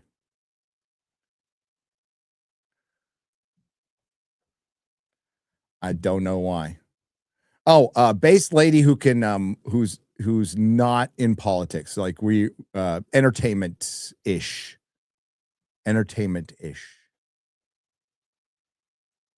She hasn't been on many. I don't think she's been on any. She's been on one podcast that I know of. No, 2. She's been on 2. Yeah, Snarky's cool. I like Snarky. I didn't get to see her. I was gonna run by and say hi at MegaCon. Didn't get a chance, but I didn't get to see Star Wars Theory either.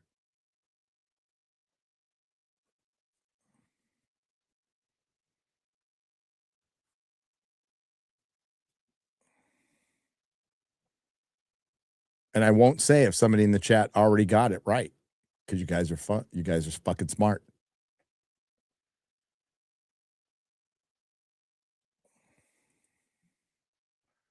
You guys are smart.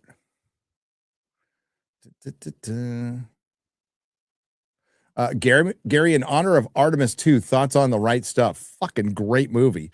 Ever since I saw Project Hail Mary, I've been in linear space movie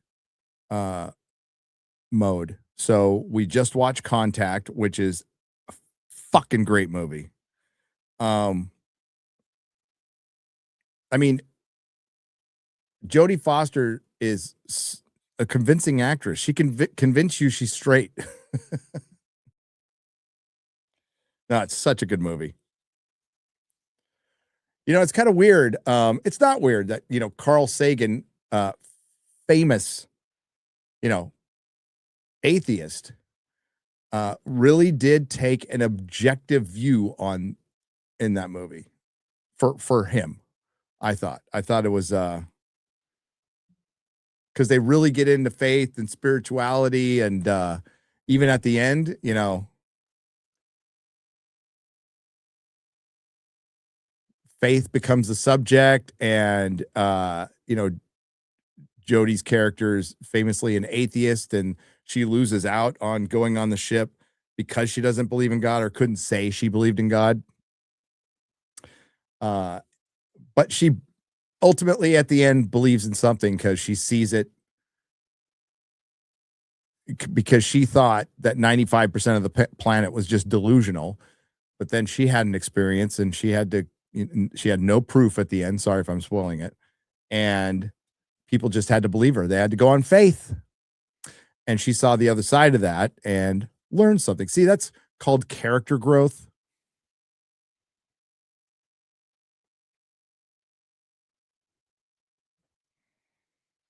And then tomorrow's Interstellar.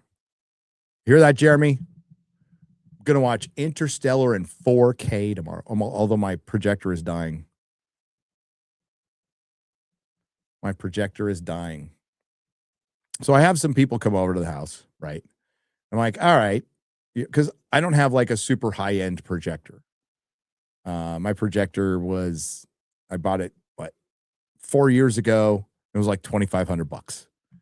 So is it like spectacular? No, but it does the job. Does the job. Plus, the way my theater's set up, you have to have, I think it's called a short throw, right? Usually the projectors have to be back 15 feet or something like that. I don't have that much space. And if you want to get one of the, you know, $4,000 or $5,000 ones, you have to be 15. So that's out of the question. So the guy comes over to give me an estimate. And he's all, okay, well, we've got a range here. I'm all, what's the range? Well, $8,000 or $20,000. I'm like, okay, thanks. We're good.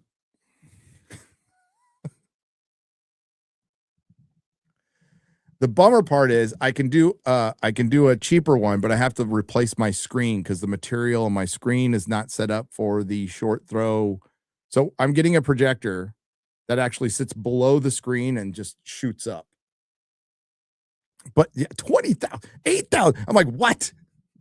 I mean, this is my job, but fuck no. That's a car. That is a car. Then he's all, well, you could go with a 100-inch TV.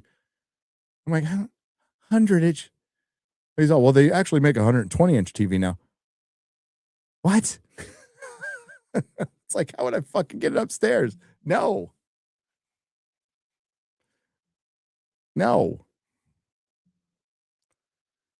I'm turning into my fucking dad. Like, the stuff looks, some of the projectors they had, it looks amazing.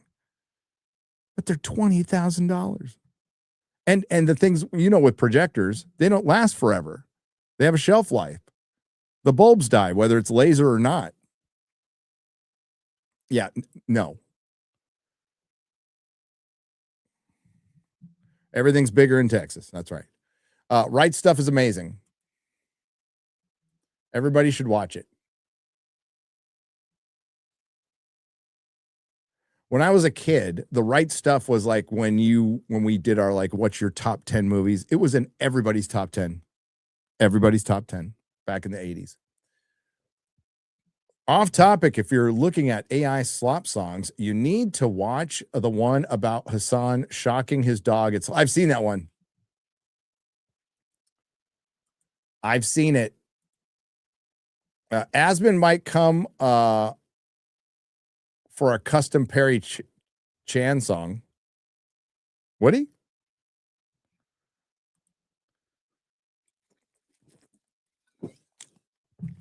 Did he even react to the song? I don't think he did. A bunch of people did, but I don't think he did. Well, he's a little suspended right now for saying something that we're all thinking. I don't give a fuck what a goat herder, some third world goat herder thinks about anything. He got suspended for that. How much revenue will the new Mando movie do? Well, that is, I have no idea. So I guess revenue would be gross.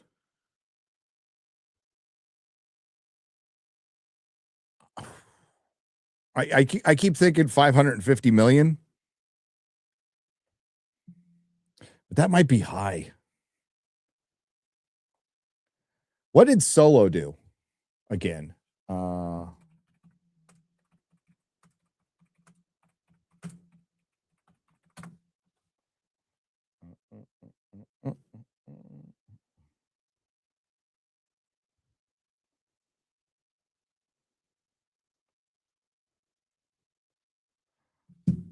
What did Solo? Oh, ooh.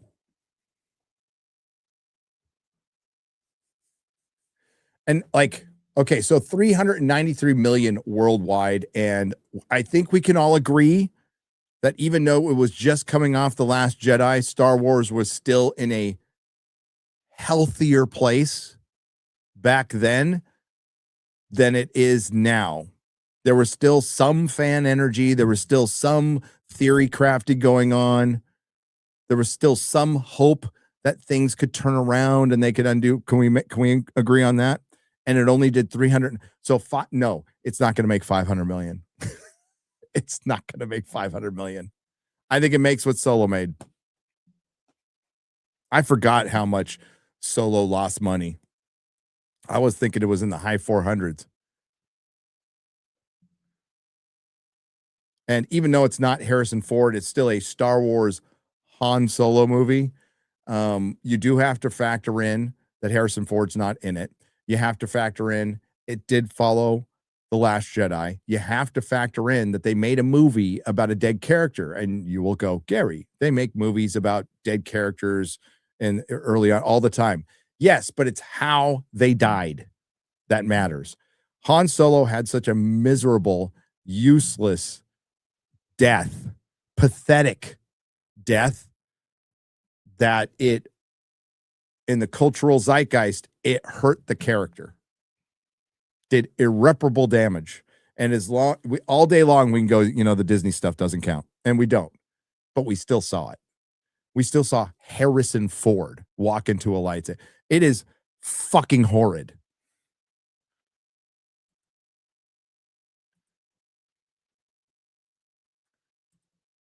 Yes. Random commenter dude for $1.99. Your super chats are shadow banned. Sorry to tell you that. I don't even know how I read it. I read your mind.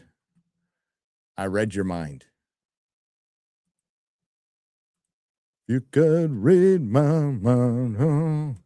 Dun, dun, dun, dun, dun. Gordon Lightfoot, may he rest in peace. Been watching some older FNT. In my humble opinion, the contrast in your beard is stark. Was Past Gary paying homage to Gandalf? Oh, yeah, with the super long beard. Yeah, I just kind of got over it. I mean, I could grow it back, but I prefer the shorter beard right now. I could change my mind. I could change, yeah, because that sucker, man, it was like ZZ Top for sure. Well, you know what the difference is, Grand Elf? I'm in a state where the summers get 106 to 114. I was in San Francisco, then it was just kind of 50 degrees all the time. But I could grow it back. The one thing I will not do is shave it. So don't worry about that. Gary, I know she was a bit controversial as a guest for the chat, but Comic Book Girl 19, aka Danica, Make a return on FNT. She would be ideal for Doomsday episode if Marvel sticks to the release. No, we'd have Danica back. Comic Book Girl 19. She's not like, she shouldn't have said what she said. And we told her that. But I don't think she's super aware of the sphere in her defense. Also in her defense, prior to that appearance, Carnal, it's one of the most watched FNTs. Like her first appearance was fantastic. So I think she, I don't know, got a little defensive or something like that. I don't know. But no, like, listen, we're forgiving people here. I would definitely have her back on. Maybe we'll have her back on this year. I can't wait to see her Akira documentary.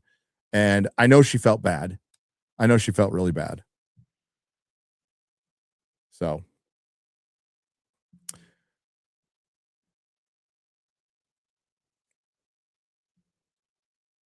I think you all will. I'll tell you, she felt bad. She did. It's not like she went out on Twitter and doubled down on it and everything. And I think she, Chris passed this on to me, and I think she, I don't want to speak for her, but yeah, she was worried, like, if it affected my show, it's all good. We're good. We're cool. Because she's pretty cool. The fact that she's from a pretty normal side of comics and will even talk to us,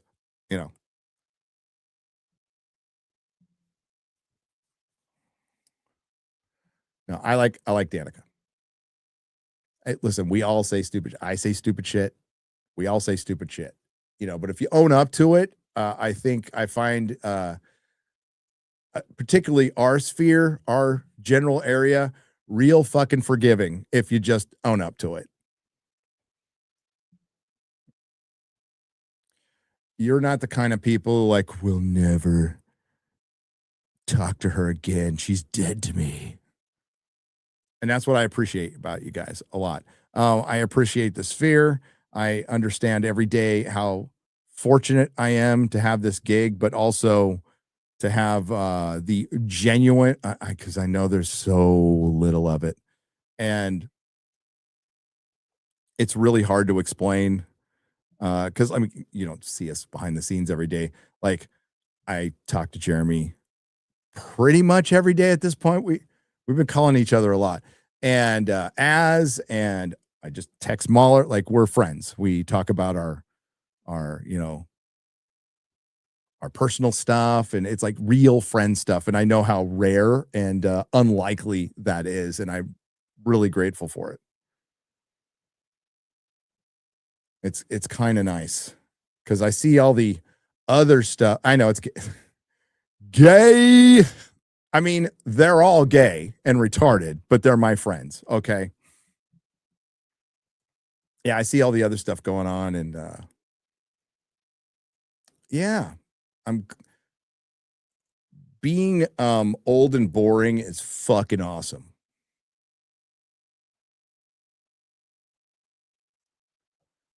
Oh, shut up, homo.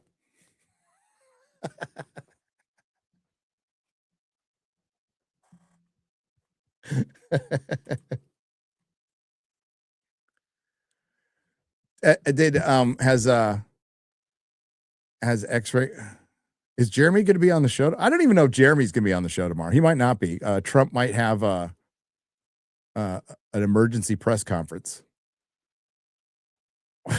Tough.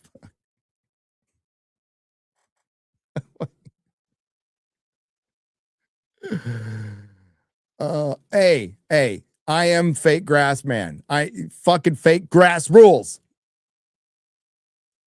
Oh, fucking.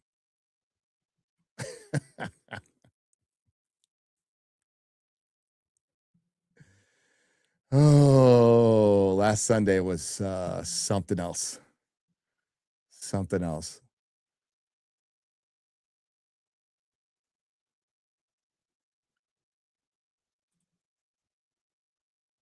The Weasel.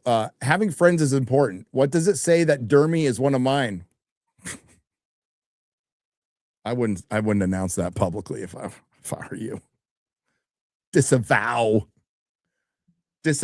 He called the redheaded libertarian a cunt tonight.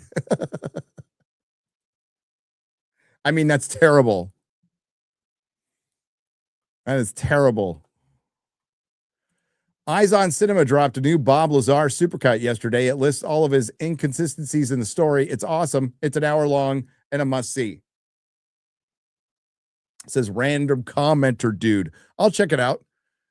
He doesn't have a ton of inconsistencies other than he's trying to recall the story from 30 years ago, which we'd all have inconsistencies for. But absolutely fucking watch S4. S4 is great. S4 is great. I mean, my only question would be, then he must be one hell of a pathological liar to go on with it's not a grift because he doesn't make any money off it at all. And he's been going on 40 years. Yeah, like what would be his motivation? I guess there's always somebody, but you have to weigh in. Plus, like he's going to be scrutinized by absolutely everybody. Government disinformation, skeptics, all fucking day long. And then he has to deal with all the frauds in UFO that are around him that sully the topic completely. And there are people out there who just don't want to believe in UFOs. They just don't. And it's kind of a atheist type of a belief. Like it just can't be. And whatever's behind that, I'm not going to make any, personal attacks or anything like that. Whatever's behind that, it's whatever's behind that. But to not be open to the possibility, I think is a little strange. But that's just me. They would definitely replace Daredevil with the female version if they had the option. Yeah, if they hadn't have failed completely, 3282, Niger. I think they would absolutely. I mean, they did it. Elektra became Daredevil. It's fucking retarded.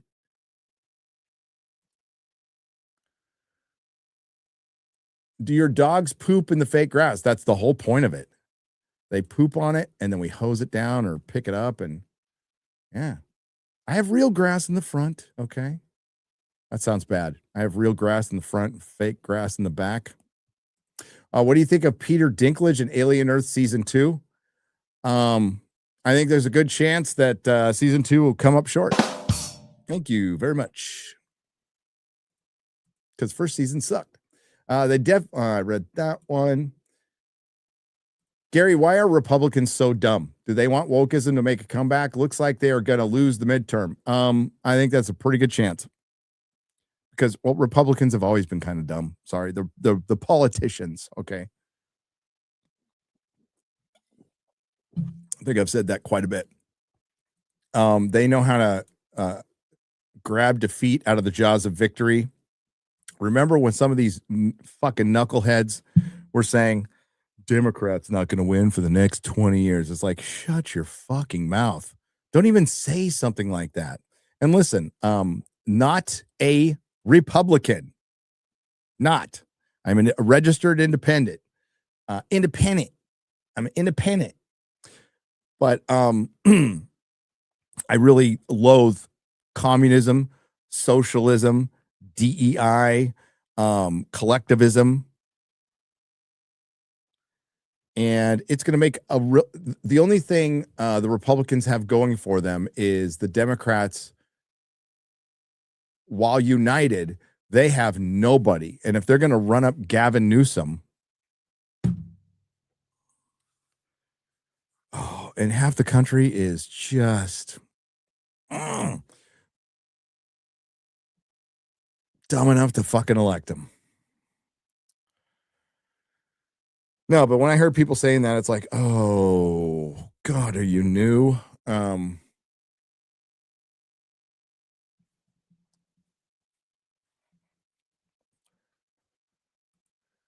Bro, that was my third super chat, but read your first one, LOL. I'm reading them backwards. Random commenter dude, but thank you for the $1.99. I appreciate it. It's your hard-earned money that you're spending here, buddy. I'm looking forward to Mortal Kombat. My X-Ray Girl's not here, so I'm just kind of picking and choosing. I'm looking forward to Mortal Kombat and Spider-Man a little. I am looking forward to Spider-Man a little. As far as superhero movies go, I would say Spider-Man is the one. I think it has the highest potential to be good. I could be wrong, though. Tennessee Sacrifice. Thank you for the 10. I appreciate it. Gary, I know I read this one already. Thank you. Question. So when is Snape, when Snape makes his potions, is it going to be fentanyl or Coke? Yes. Skyjumper. Yes. The answer is yes. We make fentanyl jokes, but I just had a friend, a neighbor friend here. She's a vet. She was a vet, and she relapsed and was taking like straight up fentanyl. Went to rehab. Got back for a day. My son is close friends with her son. And she OD'd within 24 hours of coming back from rehab and died. So you'll have to forgive me. Whatever else is going on, the Maduro Venezuela action and us vaporizing dudes bringing that shit over to our country, I have absolutely no problem with whatsoever.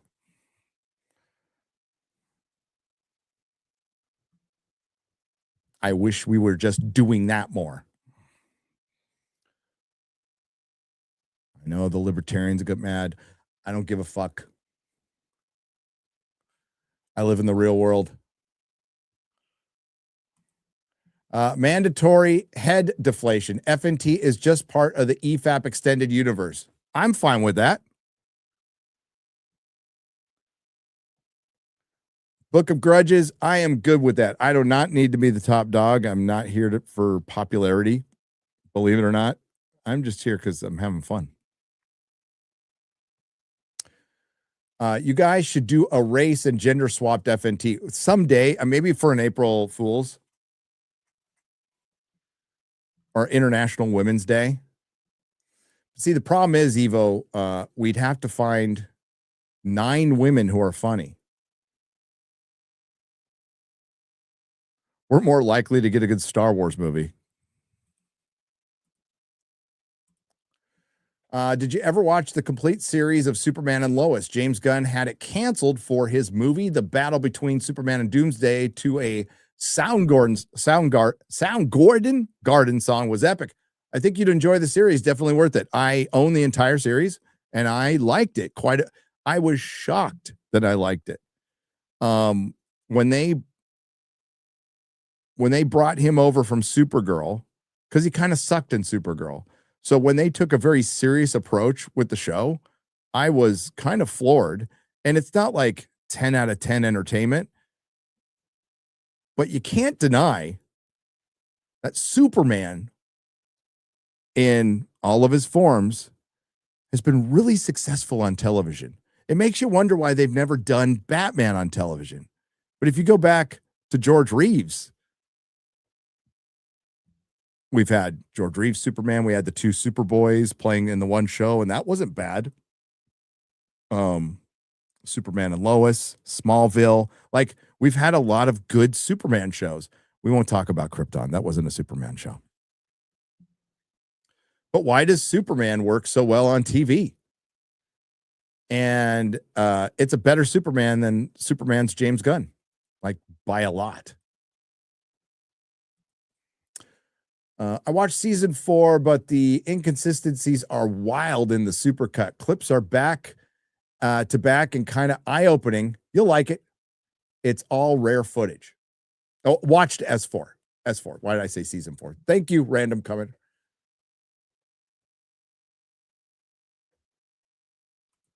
Thank you. Thank you. Neighbor and I drink too much. It's turning into serious health problems. We've agreed to try and go sober for a week together or so. Any advice? It's great that you want to do it together. But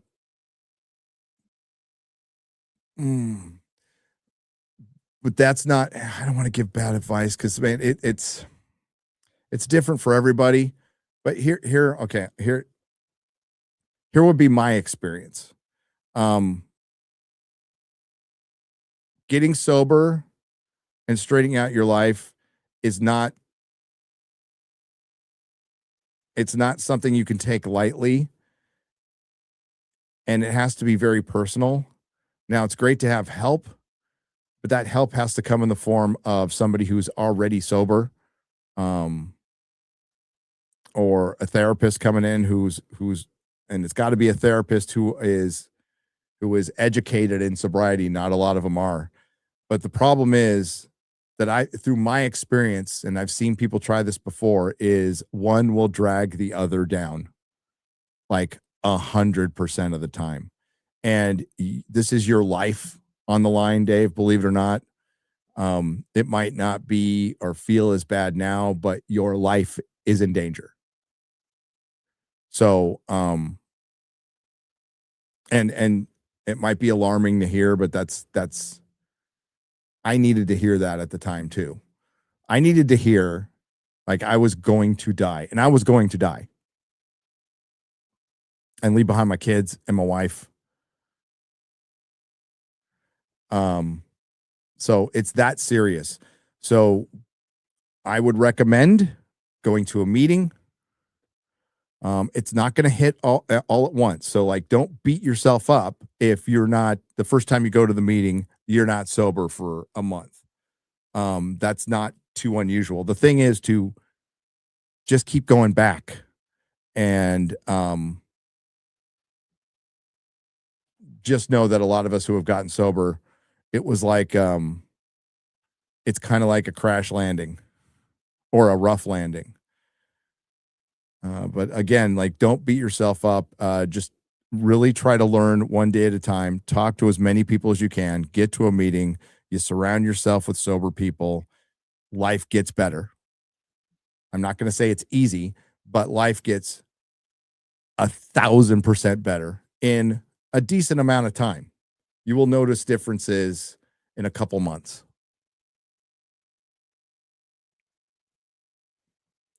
Go to a meeting. There's tons of them. And good luck, okay? Congratulations. 3.5 years sober. Hell yeah. Bet you're feeling awesome. I think Disney has a bigger ROI on the upcoming Spider-Man than Doomsday, and maybe even Secret Wars combined. The budgets are insanely high. Yeah. So return on investment. Yes, I agree. Name doesn't matter. I don't think Disney's even concerned about making money on Doomsday. I think they need $1 billion movie. They need $1 billion movie. They need that for their investors. They need that for their confidence. So I don't think profitability even fucking matters on this one right now.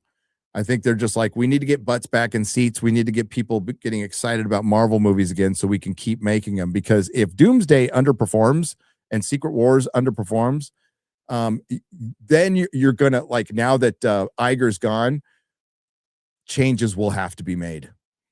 And I don't know if they're going to be good or not, but changes will have to be made. And they will probably ask Kevin Feige to quietly retire, which I heard he's done after Secret Wars anyway. Oh, I shouldn't have said that. I think that's out there already, though, right? That's totally out there. Yeah, I'm sure some scoopers already said that. So I'm going to move on now. What's your honest opinion on the Rippaverse comics, the ones that I've read? When it comes to reviewing Friends stuff, and particularly independent movies or books, I don't do it for the most part. I don't review independent movies because Usually these are people who are working with a lot less. It's their first time, and I'm understanding of that. I can think of one low budget movie I reviewed. It was Red Sonja, but it's not like they had professionals on it, but that wasn't really an independent film. I don't review independent products because it's beginners. It's like I don't know, be like criticizing fucking Little League or even the minor leagues, right? So with Rippaverse, it's a company that's 4 years old. Eric had built it up from the ground up with his own money. I was very proud to buy the I'll grab it for you. Hang on.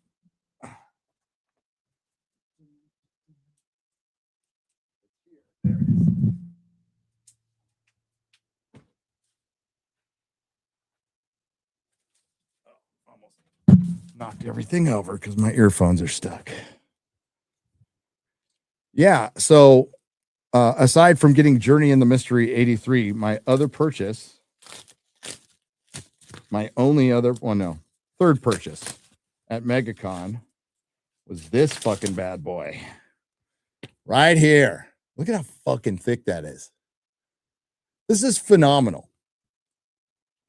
Coming out the gate perfect is not going to happen. It didn't even happen for Image Comics. If you were around for Image Comics, some of them really sucked. What I've read in Rippaverse is it's competently done. There's some stuff I genuinely like. Saints and Sinners was fucking awesome.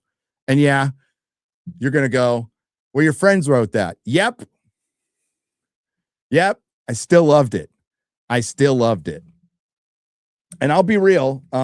When I was a comic shop owner, I was very, very, very, very discerning when it came to indie books coming in. I rarely ordered them out of previews at all because they just weren't good enough. And when you have offshoots, like a lot of the indie stuff that we have now, it's artists. It's a lot of artists writing, and for the most part, comic artists kind of suck at writing. They kind of do. And writing's pretty fucking important for the story. But for a company that's starting out, and it wasn't, it's not started out by a pro. It started out by a guy who was a fan who had a dream to start his own comic company. And he's lasted this long, especially with all the bullshit he's had to deal with. It's fucking amazing. So yeah, I could actually read the comic books, which you can't say for a lot of indie books. And having the Saska sisters who've actually written comic books and Dixon is great. It's great. But if and listen, I've been asked that a lot of times. You're not the first person to ask that, and I'll answer it again. And I'll get asked again. I'm not going to review my friend's stuff, and I don't have to.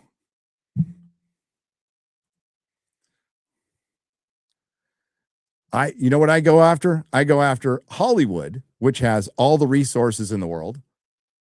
They have no fucking excuses, and they make so much trash, but when they get something right, man, it's good.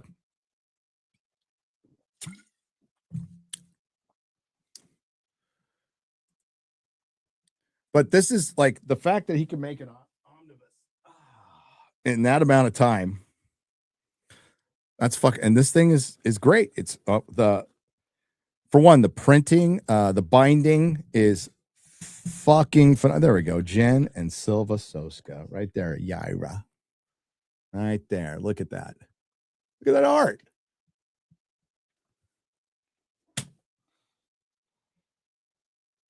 Pretty impressive shit.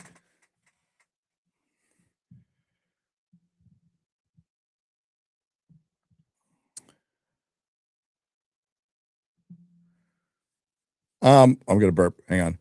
Oh. Sorry, you got some of that. Sorry, ladies. For the dudes out there, I don't give a shit. You heard that. You don't care either. Why are comic books stuck to old IPs? Why not create new ones like manga does? You make Batman like a mantle, that can be passed on to the next generation, but why Superman and Spider-Man still continuing? From an international perspective, I completely get what you're saying. It's just the format. They were the never-ending stories, with time sliding scales or restarting continuity, with characters like Superman and Spider-Man and Batman. You can't pass. There's no mantle to be passed down. It would take a couple of generations to change that. I think Terry McGinnis with Batman Beyond would be accepted and successful, but people would always see Bruce Wayne as Batman. Now, there's a lot of other characters, like Green Lantern, you can pass down a mantle. Flash, you can pass down a mantle. It's fine. But Steve Rogers is Captain America, Peter Parker is Spider-Man, Clark Kent is Superman, or Superman is Clark Kent, and Batman is Bruce Wayne. Now, to your question of why don't they create new characters? What the problem with American comics is, they got stuck in superheroes and only superheroes. Where French comics, the bande dessinée and the manga defeat them every time. There is comics about cooking, there's comics about women's soccer, there's comics, there's Western. The French love their Western comics, so do the Italians. The Europeans like Western comics more than the Americans, which is just fucking sad. But the Americans got hooked on the big two. And that had a lot to do with the direct market and comic book retailers kind of bottlenecking the industry through a something that's equatable to socialism.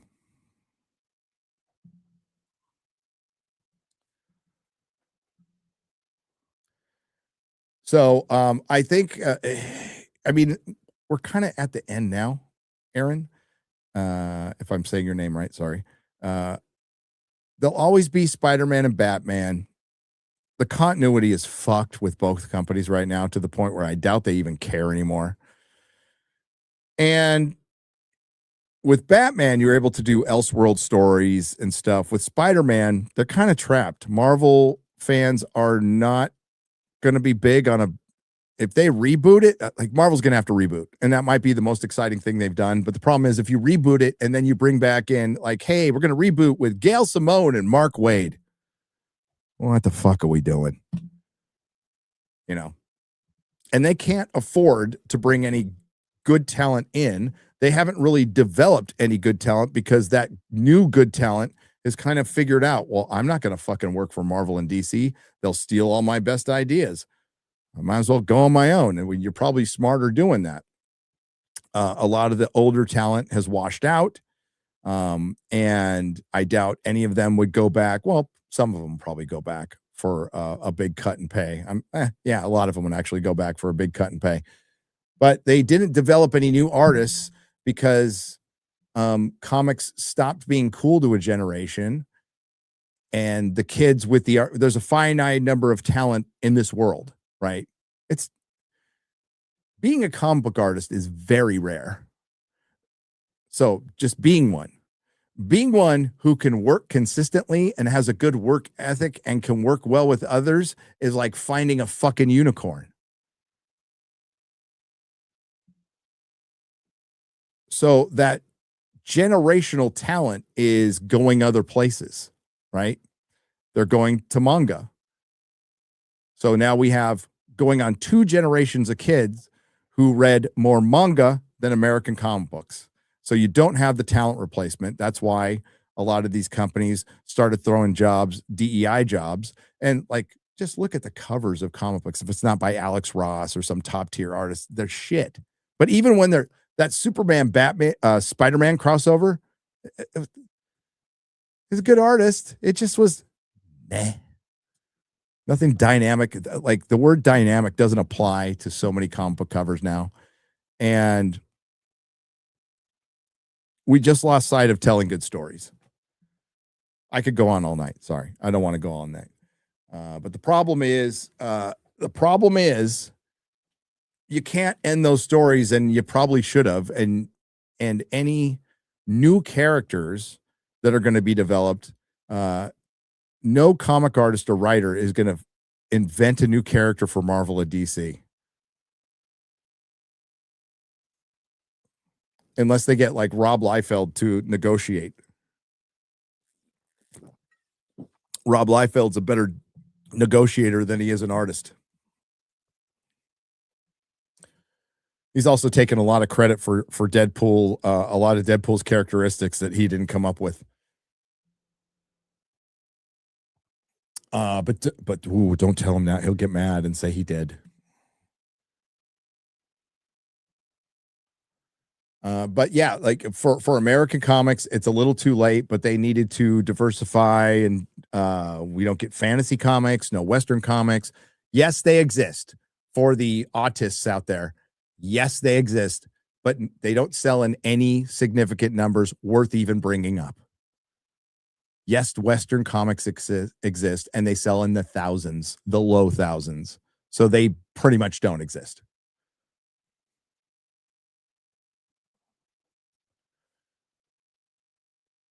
But yeah, there's some mantles you can pass down. There's some mantles you can't.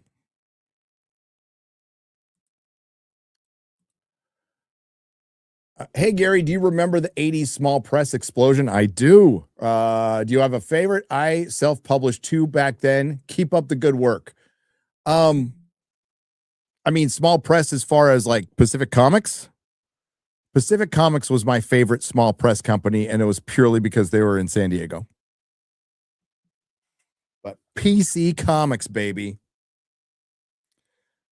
That was my fave. I guess second favorite would be Dark Horse. Crip Crack, thank you for the $10. I appreciate it. Thank you. Jacob Wolf, you skip my soup because you don't know Travis Scott. No, I'm reading him backwards. Expanse Osiris Reborn video game. Is that an Expanse video game? Or was that the one I was talking about? Osiris Reborn video game. So earlier I said, I do remember. Oh, there is one. Okay, wait. Yeah. Here we go. Osiris Reborn is an upcoming action role-playing video game. Okay. So that's that. No. Who's in it though?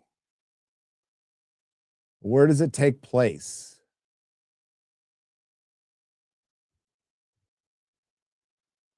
Trying to look at the plot here. The plot of the game is based on the events of the book.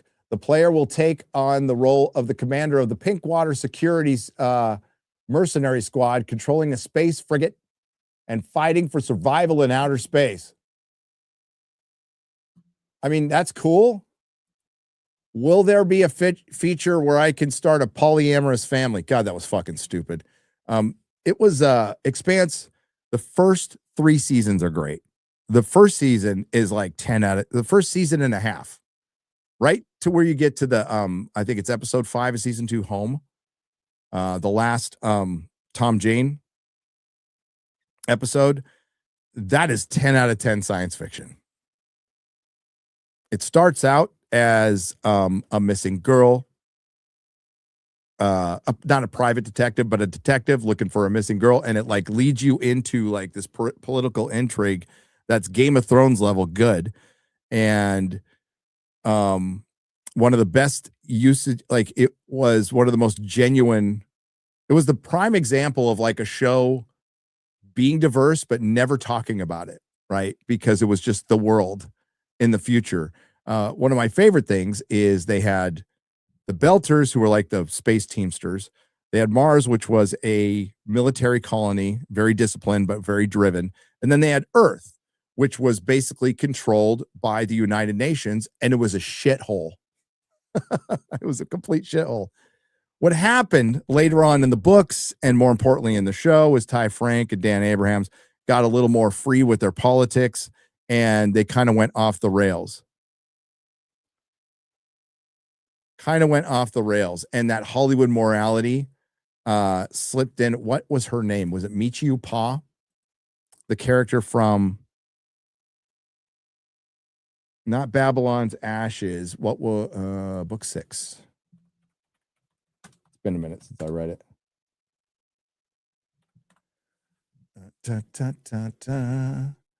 At Babylon's Ashes is book 6. So there's a character named Michiu Pa, or I think it's something Pa. She took part in flinging those tungsten flinging rocks and these giant tungsten like not railgun, but like big tungsten bullets basically at Earth and fucking wiping out Earth, killing billions of people. And while they made the main bad guy, Marcos, kind of the space, terrorist in this, she helped him, but because she was a woman and she was originally a belter, she gets forgiven, and then they make her the leader of the belters. She fucking killed billions of people. And once that started happening in the book, and like everybody complained, right, left, center, everybody like, how could you put this bitch in charge? And their response was, well, no, I thought she was a really compelling character. And while she wasn't necessarily responsible, yeah, she was. So it's the morality that gets lost. I'll give you a good example if you don't know what I'm talking about. I'll give you a great example. It's the kind of morality that makes Patty Jenkins miss that Wonder Woman raped a guy. It's the kind of morality that makes the writers of WandaVision not think about her torturing families because she was a woman scorned, a woman wronged by the system. So if you're wronged by the system, it makes, in Hollywood's mind, in the revolutionaries' mind, in Hassan Piker's mind, because America deserved 9/11. If one group is wronged, raping women or knocking down towers is justified because you're a revolutionary. So that's the morality that a lot of Hollywood deals with. So keep in mind, like, we can go down a much darker road with that, but like this. 5 years ago today, John Walker brutally murdered a flag smasher and tarnished the Captain America mantle. I responded, 5 years ago today, John Walker did nothing wrong. And this is kind of the problem we're having. It's oppressed versus oppressor. If you are seen as oppressor, you deserve to die. You deserve to die. Ashley Babbitt. How is she any different than the good woman who got shot? How? So there was no protesting or craziness over Ashley Babbitt, who was shot by a cop, exercising her right to protest. And then there was Renee Good, who was shot by an ICE officer, supposedly exercising her right to protest. You see what bullshit this all is? Like, I don't know. I don't think anybody should fucking die. That's my thing. But for the people out there, like, remember Renee Good? It's like, where were you for Ashley Babbitt? Oh, well, she's an oppressor, so she deserves to die. Fuck off with all that shit. So that's the morality we're dealing with. So again, I think her name is Michiu Pa. She kills billions of people, and the writers didn't even think a reader would go, why is she in charge? Oh, because she's a woman. And it was all during 2015, 2016, when all the shit happened, and that's when the story changed and went downhill. It kind of got a little better towards the end, but the book series was pretty much ruined after that. Those are my thoughts on The Expanse. Something I covered a lot on this channel, early days, and liked a lot. Liked a lot.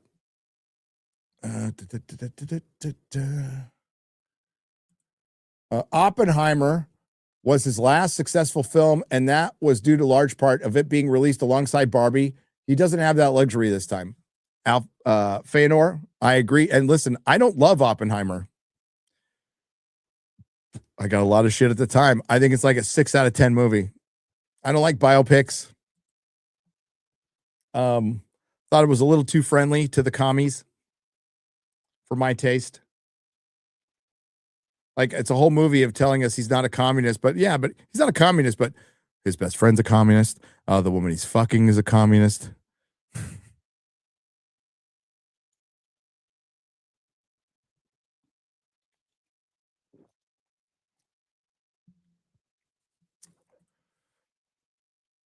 I mean, well-made movie. Fucking well-made. And Robert Downey Jr. was great in it. But I'll never watch it again. In Paul Dini run, Dick Grayson takes Batman's mantle, and I was fine with that. Today, I'm really happy that DC announced Jimmy Palmiotti's Power Girl Omnibus. Oh, that's cool. Good old Jimmy. He's a nice guy. People don't like his politics, but he's actually a really nice guy. I've met him a couple times.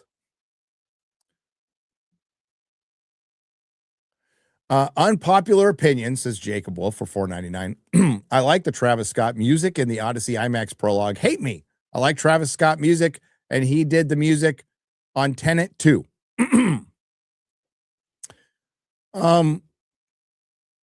Okay. Like, it didn't bother me. That's not the part that bothered me.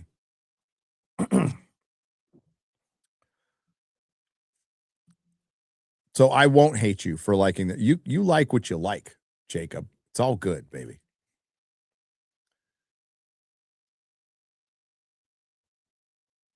Trying to figure out what the Crovo Crow for $1.99 hashtag Lobot.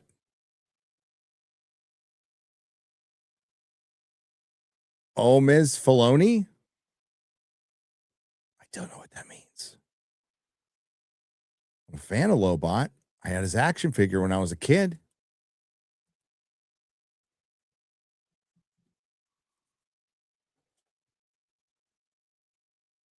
Eileen Ulick for $10 says, Gary, is Dances with Wolves a great film? I heard a reviewer who said, take away the epic music and the wide shots of terrain, and it's a thin film. What do you say? I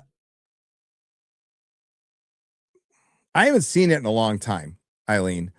But I think, no, I don't think it's like intricate storytelling or really deep storytelling. I remember at the time liking it a lot, but I haven't seen it in 15 years, and it would probably look a little dated. But I can't give you a educated opinion on that because I haven't seen it in so long. I wouldn't part of film is having epic music and white shots. But has it stood the test of time? That is not a question I could answer for you, Eileen. I'm sorry. Random commenter dude, did you miss my super chat? Eyes on Cinema just dropped a super cut of Bob Lazar's inconsistencies. It's amazing. There are a lot. Must see, hour long. No, I haven't missed any of them so far. But you really want people to see that Bob Lazar supercut. Where are the outside the box Fox network shows? God, we missed those, man. That's how we got X-Files. Remember Herman's Head? Well, I mean, pretty much everything Fox put out in the early days was kind of a subversion in the good way of what was going on television because we were just getting the same shit over and over again. You know, Cheers would be good and a Frasier, but they're all kind of, you know, they're just sitcoms. Then you get Married with Children, which is the shit. Yeah, gone are those days. I rewatched Interstellar and figured out a safe way to enter a black hole without spaghettification. And as far as anyone can prove, I am correct. Where you checked your own notes, Net Stealer, and you found yourself correct. And I respect that, okay? Since 2003, I would go to the garage sale. I'm gonna say garbage.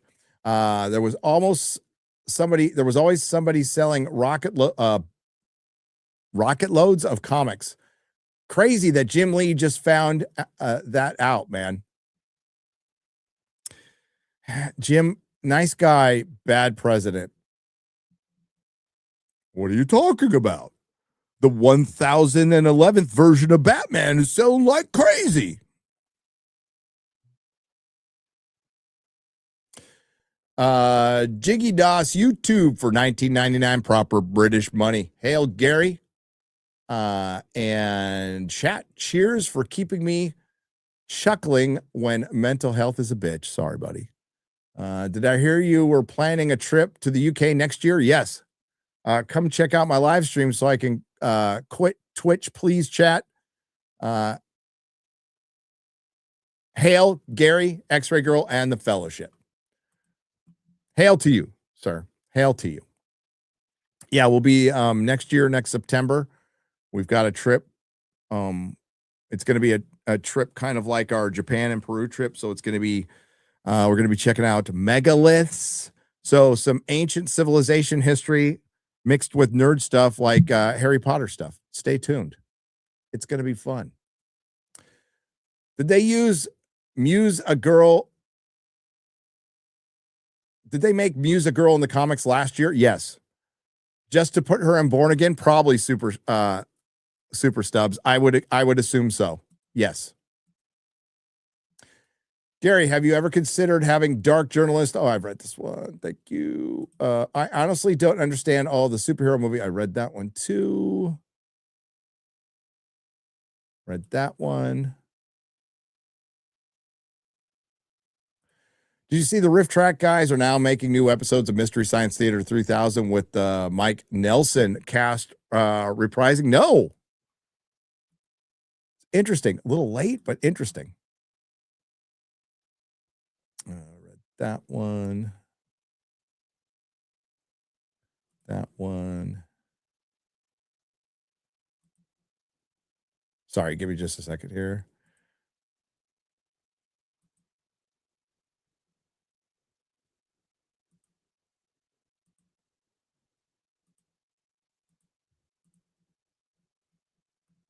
All right.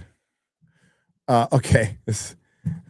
Gary, what did you think of the Hunger Games movies? I actually liked the first couple quite a bit. Went off the rails at the end for me.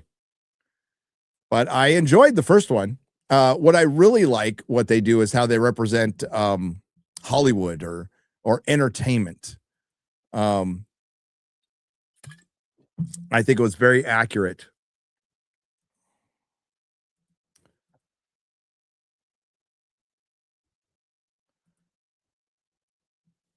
Bro, glad you went live. I just finished a new supercut by Eyes on Cinema.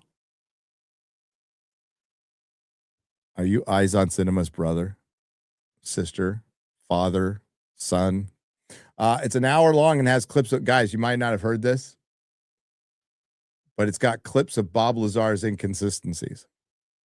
It's a banger. And random commenter dude really wants us to know.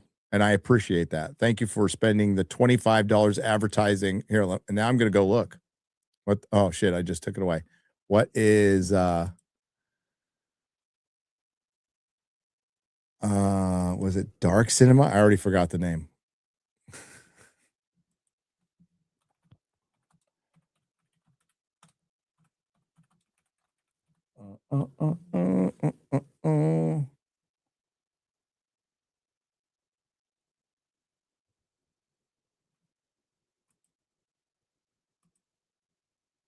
CIA in the chat. S4 is great.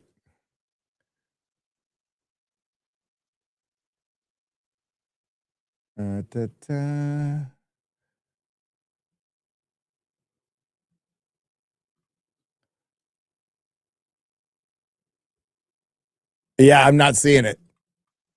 I gotta say, I already forgot the channel name. I just unstarred the super chat and I completely forgot the name. That is fucked up. But was it? It was something cinema, right? So I just put cinema Bob Lazar and nothing came up.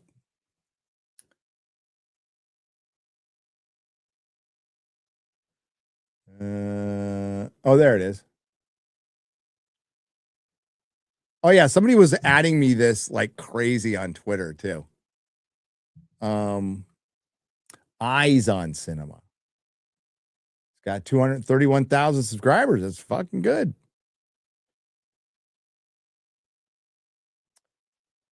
Uh, 15K on this supercut. Thoughts on JJ's lens flare and Kurtzman's show Fringe. JJ's lens flare was annoying. I was fine with it at first, and then it got annoying. And then once it gets pointed out, you can't unsee it. Did Kurtzman work on Fringe? He might have. Fringe is the one show that I can say that Jar Jar did the best job. I liked Alias. I loved how Alias started. Alias got so fucking ridiculous, and it was utterly fucking retarded by the end. But I really enjoyed the first couple of seasons of Alias.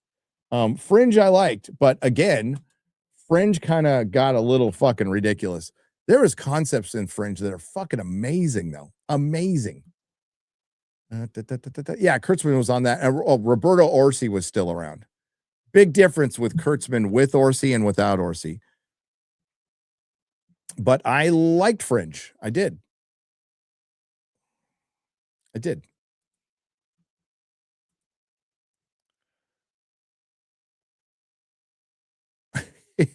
Fat Baggins for 5 months. Did you see Eyes on Cinema with Bob Lazar? Hour long.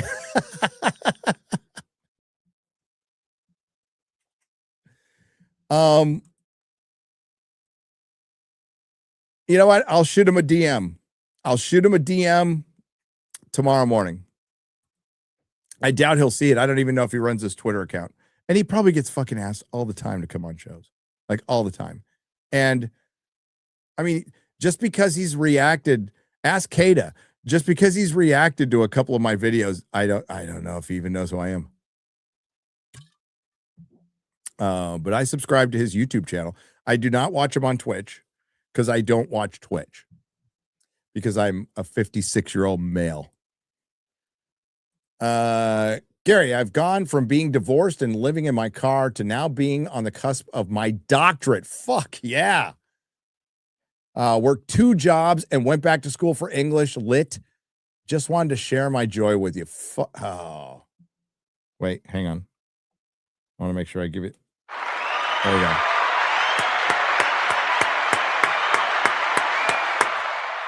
Never give up. Never surrender. It's never too late. Life can get better, but nobody's going to come up and hold your hand and pick you up or sweep up your shit for you, ever. The government isn't going to save you. Trump isn't going to save you.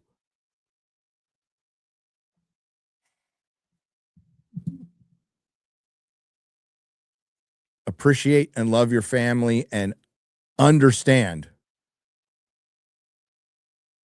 like the best outcome in life is you arrive in this world. People say you arrive alone and you leave alone. Now, most people have a mom like holding them. And yeah, you didn't arrive in this world alone, edgelord. You were sucking on your mama's titty. And hopefully you end it with your family around you. But in between, kind of on your own. And you're supposed to be.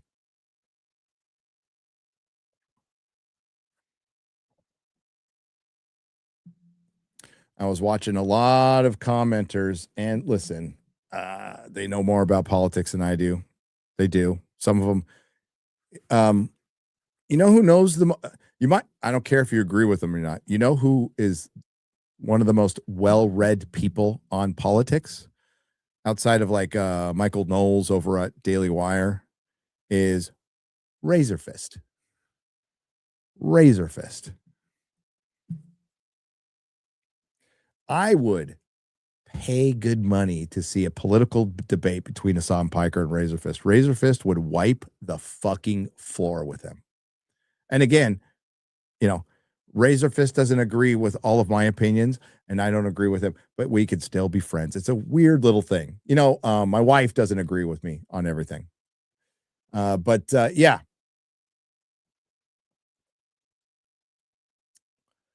Hey, Gary, can't remember if this is my first super chat. I'll give you this anyway. Retro. It's all good. I've been listening for years. I was somewhat disappointed you thought the ending to Invincible was bad. I love how Kirkman finished the story. I didn't. I thought it was okay. Yellow Flash said it was bad. I think it was okay, but I think it went on too long. But I might disappoint you some more. Invincible was a story that I liked. I didn't love when it was coming out, and I've got a full run of the comics. I've got an Invincible #1, which are hard to find. I'll probably sell them. No, I never sell my comics. I should, but I never do.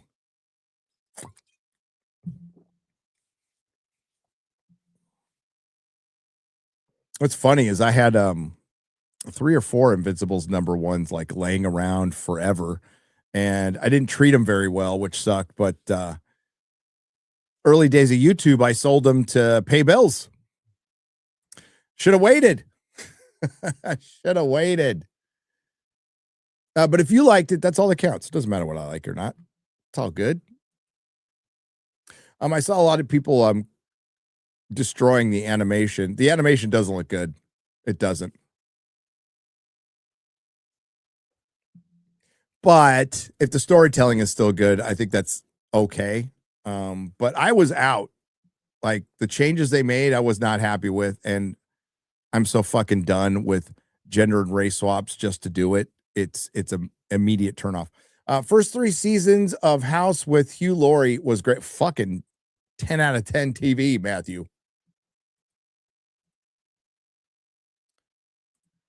Metal Gear Solid movie is now in production. Hollywood has officially began strip mining video games for their new content, YA novels and superheroes. Oh, yeah. I mean, like Hollywood's been trying to do video games for a long time. They've just never succeeded. But once they get a true, now you could argue that Mario Galaxy is a success, but that's very specific to Nintendo. So, a video game adaptation that is a $1 billion movie. Like once that happens, kind of off to the races. But they've been trying. Fallout. I didn't like it, but it was the first season, and I think the second season was really successful. So maybe they think streaming TV is a better place for video game adaptations. Don't know. What's a $1 billion video game adaptation? Mass Effect is going to suck, says Mike. I believe you. I would fucking love a Red Dead Redemption series or movie made by competent people. I would fucking love it. I'd also love to see Diablo. I mean, if we're playing in the realm of fantasy, like there's good people in Hollywood who know how to adapt stuff, I'd love to see Diablo. Well, yeah, Minecraft. Okay, there you go. Thank you. I mean, that movie was shit, but it was very popular. But how about like a video game adaptation that isn't kids? Isn't a kids. I mean, no disrespect to anybody who uses Minecraft, but it's oriented towards kids. So something like Elder Scrolls, like I'm seeing in the chat, or Mass Effect, or God dang it, what is the game that has the fun song at the end? Portal.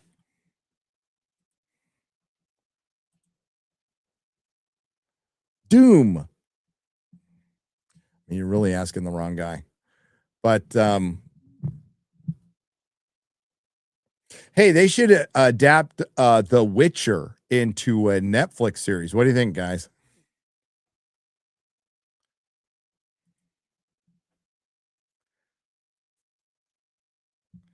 But yeah, they need a Uncharted. Yeah, that I saw that. That was great. Assassin's Creed. Oh, I saw that. Uncharted and Assassin's Creeds. I I remember both of those movies equally, which is not at all.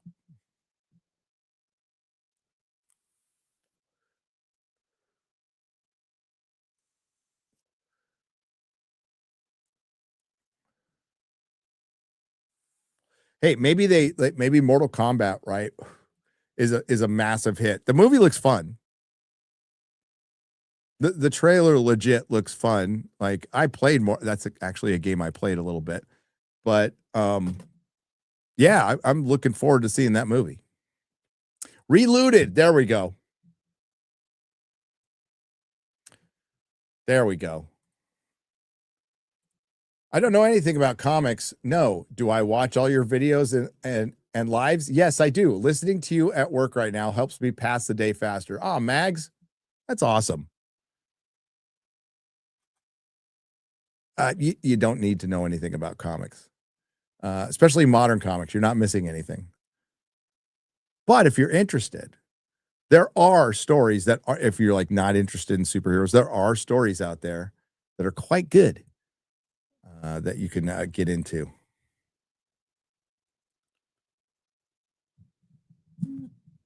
A lot. Trying to what was the one book I reckon when somebody came in and goes, I hate superheroes? I'm like, okay. You know, if I have a Blueberry reprint somewhere, I got some Western books. Valerian and Lorelei, if they're around, I would recommend that. Or heavy metal. We Three. Shaolin Cowboy. That was a really good one.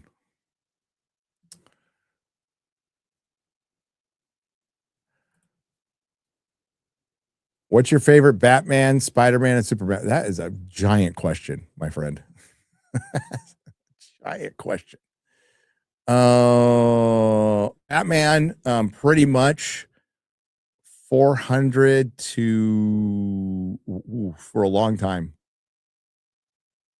But that 400 to 500 was pretty epic. Amazing Spider-Man run.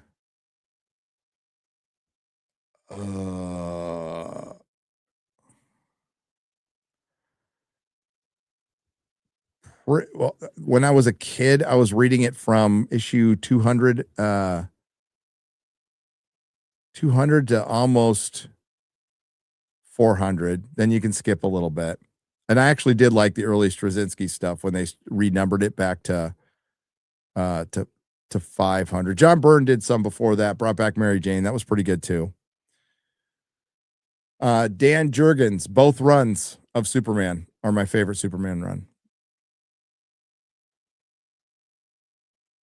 And there was a good time where Spectacular Spider-Man, especially in the early 80s, Spectacular Spider-Man was better at times than Amazing Spider-Man. On the topic of guests, advice for asking other creators like yourself to be on YouTube stream. I'm learning that really isn't there really isn't a rule book. Nah, there isn't.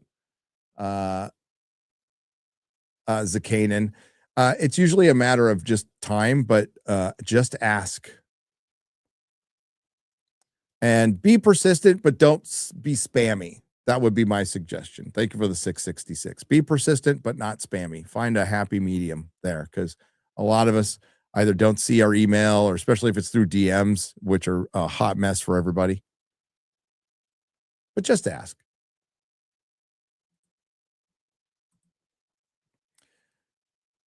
Gary just survived cancer in Buffalo, New York. Thinking about moving to Texas. Do you have any suggestions on the best places to go? Awesome surviving cancer. Okay. You must have like a complete new outlook on life, right? I'm sure the flowers smell a little better. The air's a little fresher. Food tastes a little better. Holy shit. Well, I'm obviously not a Texan. I would stay away from any big city. I would not move to Houston. I would not move to Austin, fuck Austin. Hell no. It depends on what you like. I mean, do you like being near a city? I mean, Dallas isn't horrible, I would say, as far as cities goes. I mean, I've seen worse because I lived in California. But like where I live in the San Antonio area, it's kind of, it's got a lot of personality, but it's kind of just dull, and I love it. It's huge though. It's getting big. But if you have money to spend, right?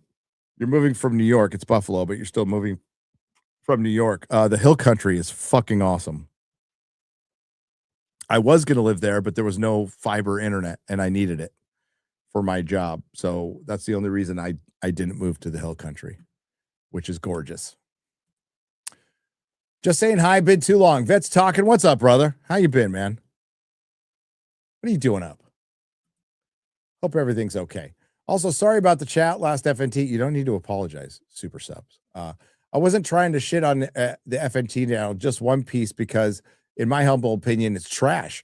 Mostly because I hate anime. That's a fair opinion. Ryan would agree with you.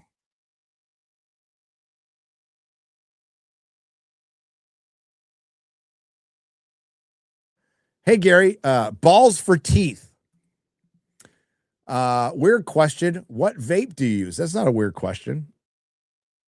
I use Geek Bar. Geek Bar. Because it's super gay.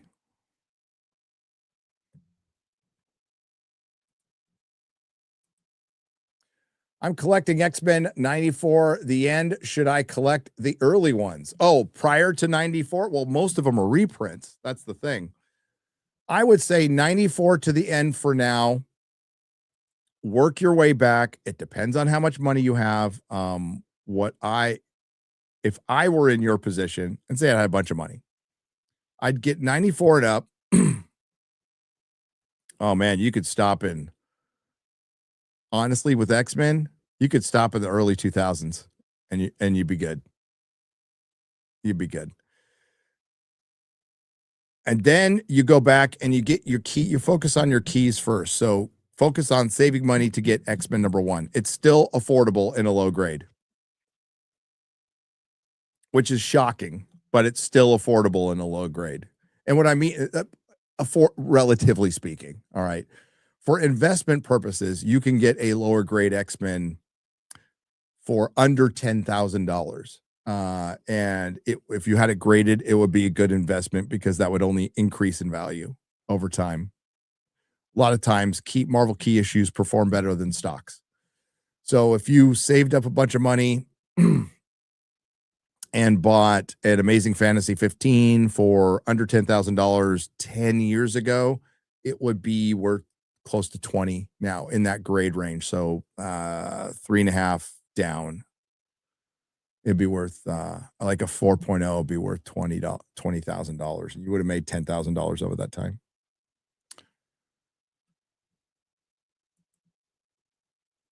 And they're like, the one thing is, if you have a Marvel key, it will always sell. They're like, you will not have trouble selling it, like at all. Hi from the UK. Love your work. Oh, thank you, Dazaterab, for the $4.99. Proper British money. Cheers. So it must be morning in the UK now. So I'm doing the morning show for the UK. My favorite Batman is Jeff Loeb and Superman Dan Jurgens. I love, Aaron, did you read Batman and Superman? The early issues of that are bangers with Ed McGuinness doing the art, Jeff Loeb writing, Michael Turner jumped on one, did some covers.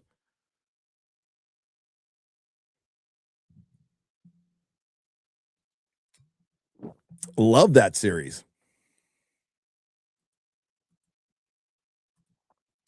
Zakanan is a new member. Welcome. What's up, DA? What the fuck you doing awake? You got to get up in 4 hours. Oh, that's going to suck. I don't have to get up in 4 hours. I can sleep in. I'm gonna.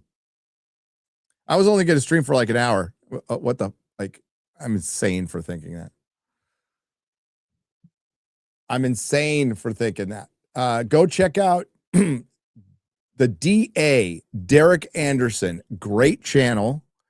He does, he was probably just finished streaming himself. He does late night streams. He's on the West Coast, so it's not super late night for him.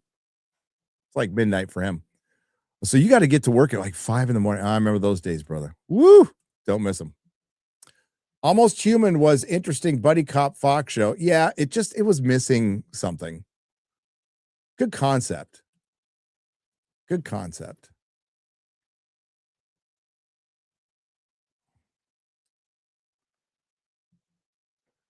Jeff Loeb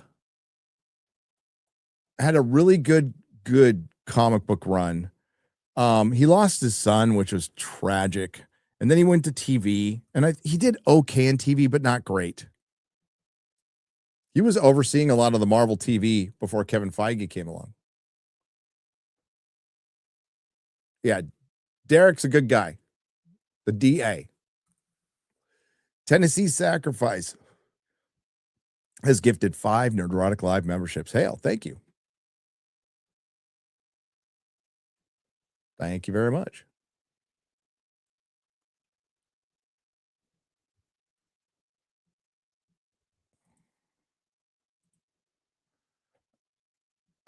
Carl Urban needed to do a Dread TV series. Yeah, they could never get it was a rights thing.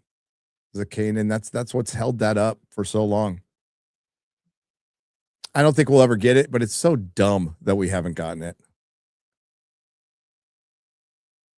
I think a series, like just a one-off series, would be great. There we go. There's the link.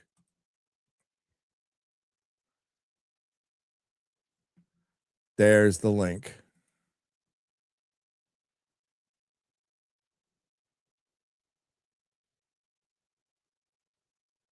Gary, what water do you drink? Well, I usually Topo Chico, but now this is Minagoo.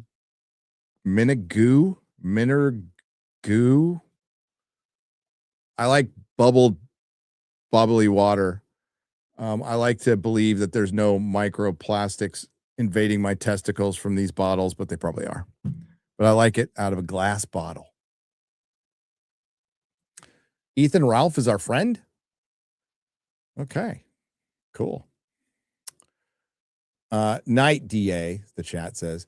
The Orange Sun Rises has gifted 5 Nerdrotic Live memberships. Thank you. Appreciate it. And I'm your friend too. Fugman 4.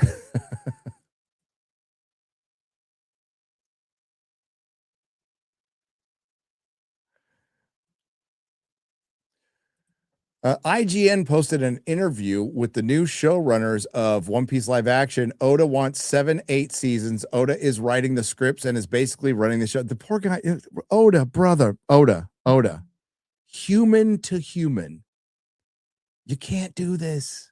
Well, he's going to be done with you got to wrap up the manga. You don't want to end up like all the manga artists who are dead.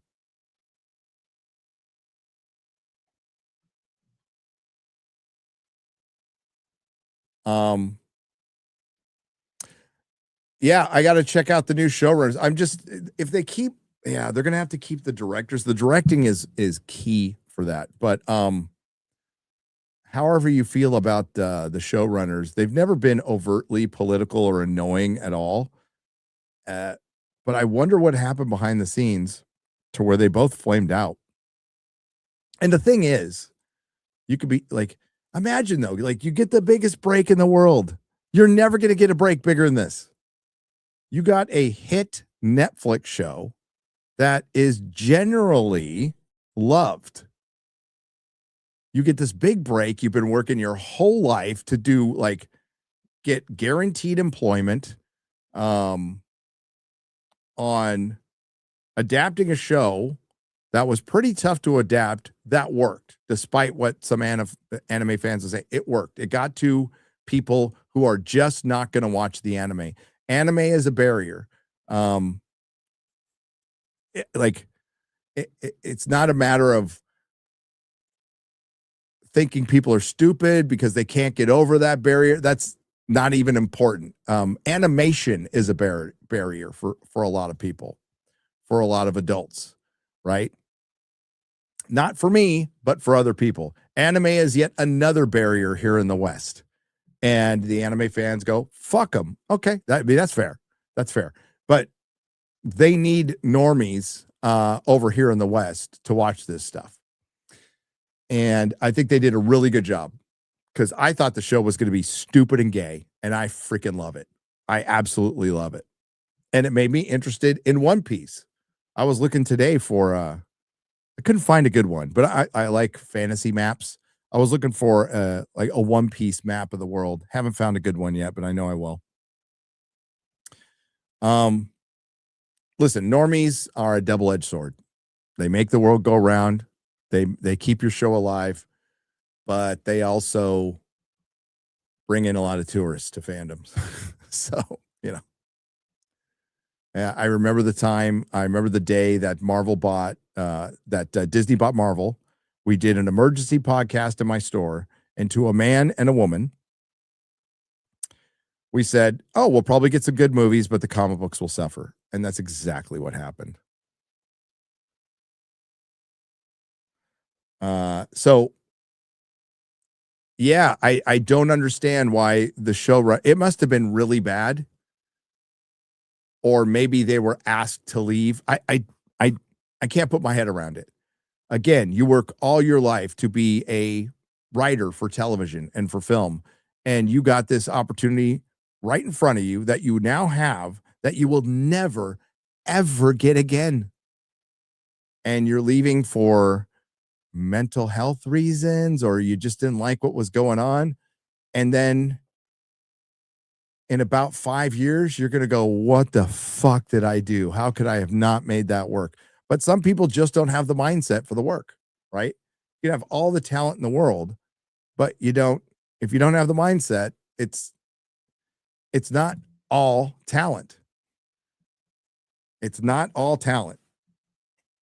The only exceptions to that rule are if you're just fucking mega talented, like just Artur fucking savant talented, which is a 1 in a gazillion.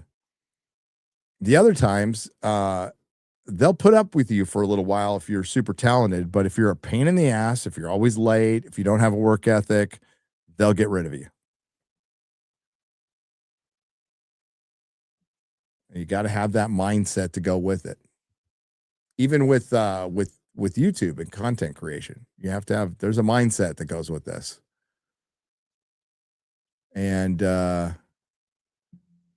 everybody has it.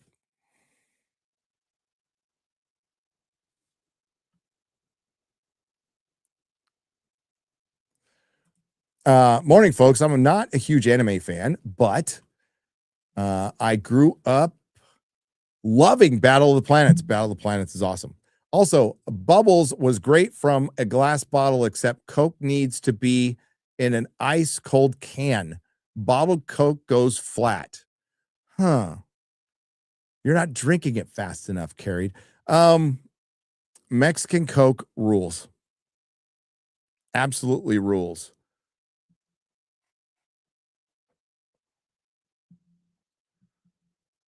And that's in a bottle. Holy shit. Langhorn for $100. Hail. Thank you. Happy to catch you live. Don't super that much, but you've brought me entertainment every week since 2019. Holy shit. I've had to miss a lot of the last few months because ever since September, politics took over my brain. But I appreciate you and love seeing your mug on Wi-Fi. Oh, that's awesome that he does that. Hail AJ. Hail AJ. Thank you. Yeah, we will run counter programming to the political nightmare that is going on right now. Donald Haga says for $9.99, he's starting his day. He's starting his day. Have a good day, sir. Thank you for the $9.99.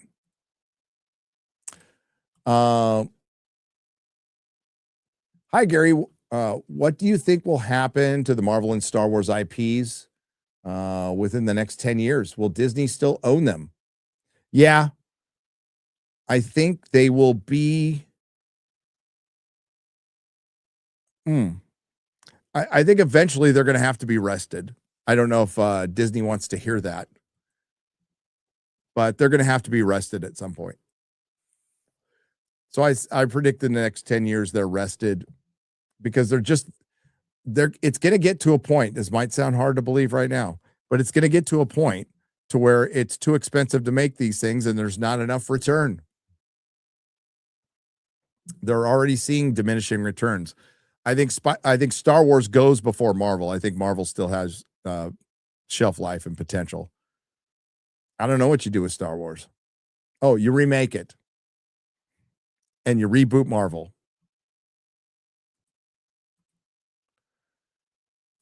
As a comic fan, what saddens me the most that we will never have another Darwin Cook and Tim Sale artwork. Man, I loved their every single work. Both geniuses. I like Darwin Cook better, but it's sad. I don't know what happened to Tim Sale. He just stopped doing work. Remember he was going to, with Jeff Loeb, they did Daredevil Yellow and they did, The Long Halloween, but they did Daredevil Yellow. Is it Spider-Man Blue? I can't remember. And they were going to do a Captain America one and they never finished. So I don't know if he got sick or something else happened. I don't know. Darwin Cook got sick. He was fucking awesome. New Frontier is peak. Thank you for the 100, Aaron. It is excellent writing. 10-second for $4.99. Been going back to watching TNG. The Inner Light is magnificent writing. Yes, it is.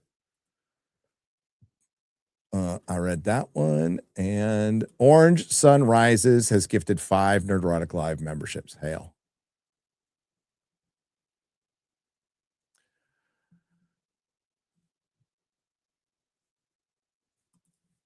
Yeah, I don't think it's got much of a future with Dave Filoni. I do not. I do not.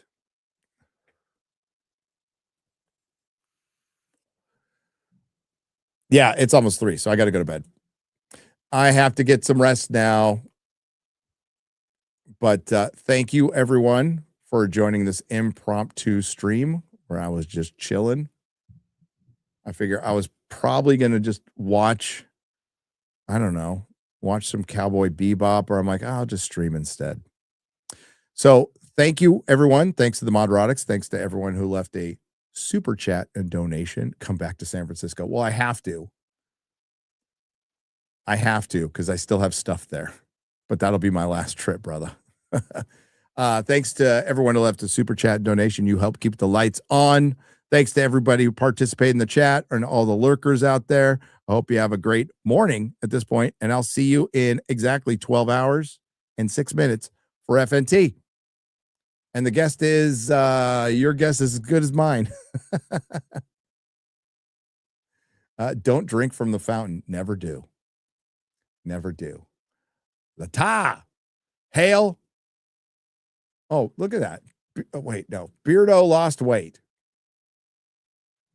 So I'll see you guys in a little bit. Have a good night. Get to bed or get to work like Derek. Bye-bye.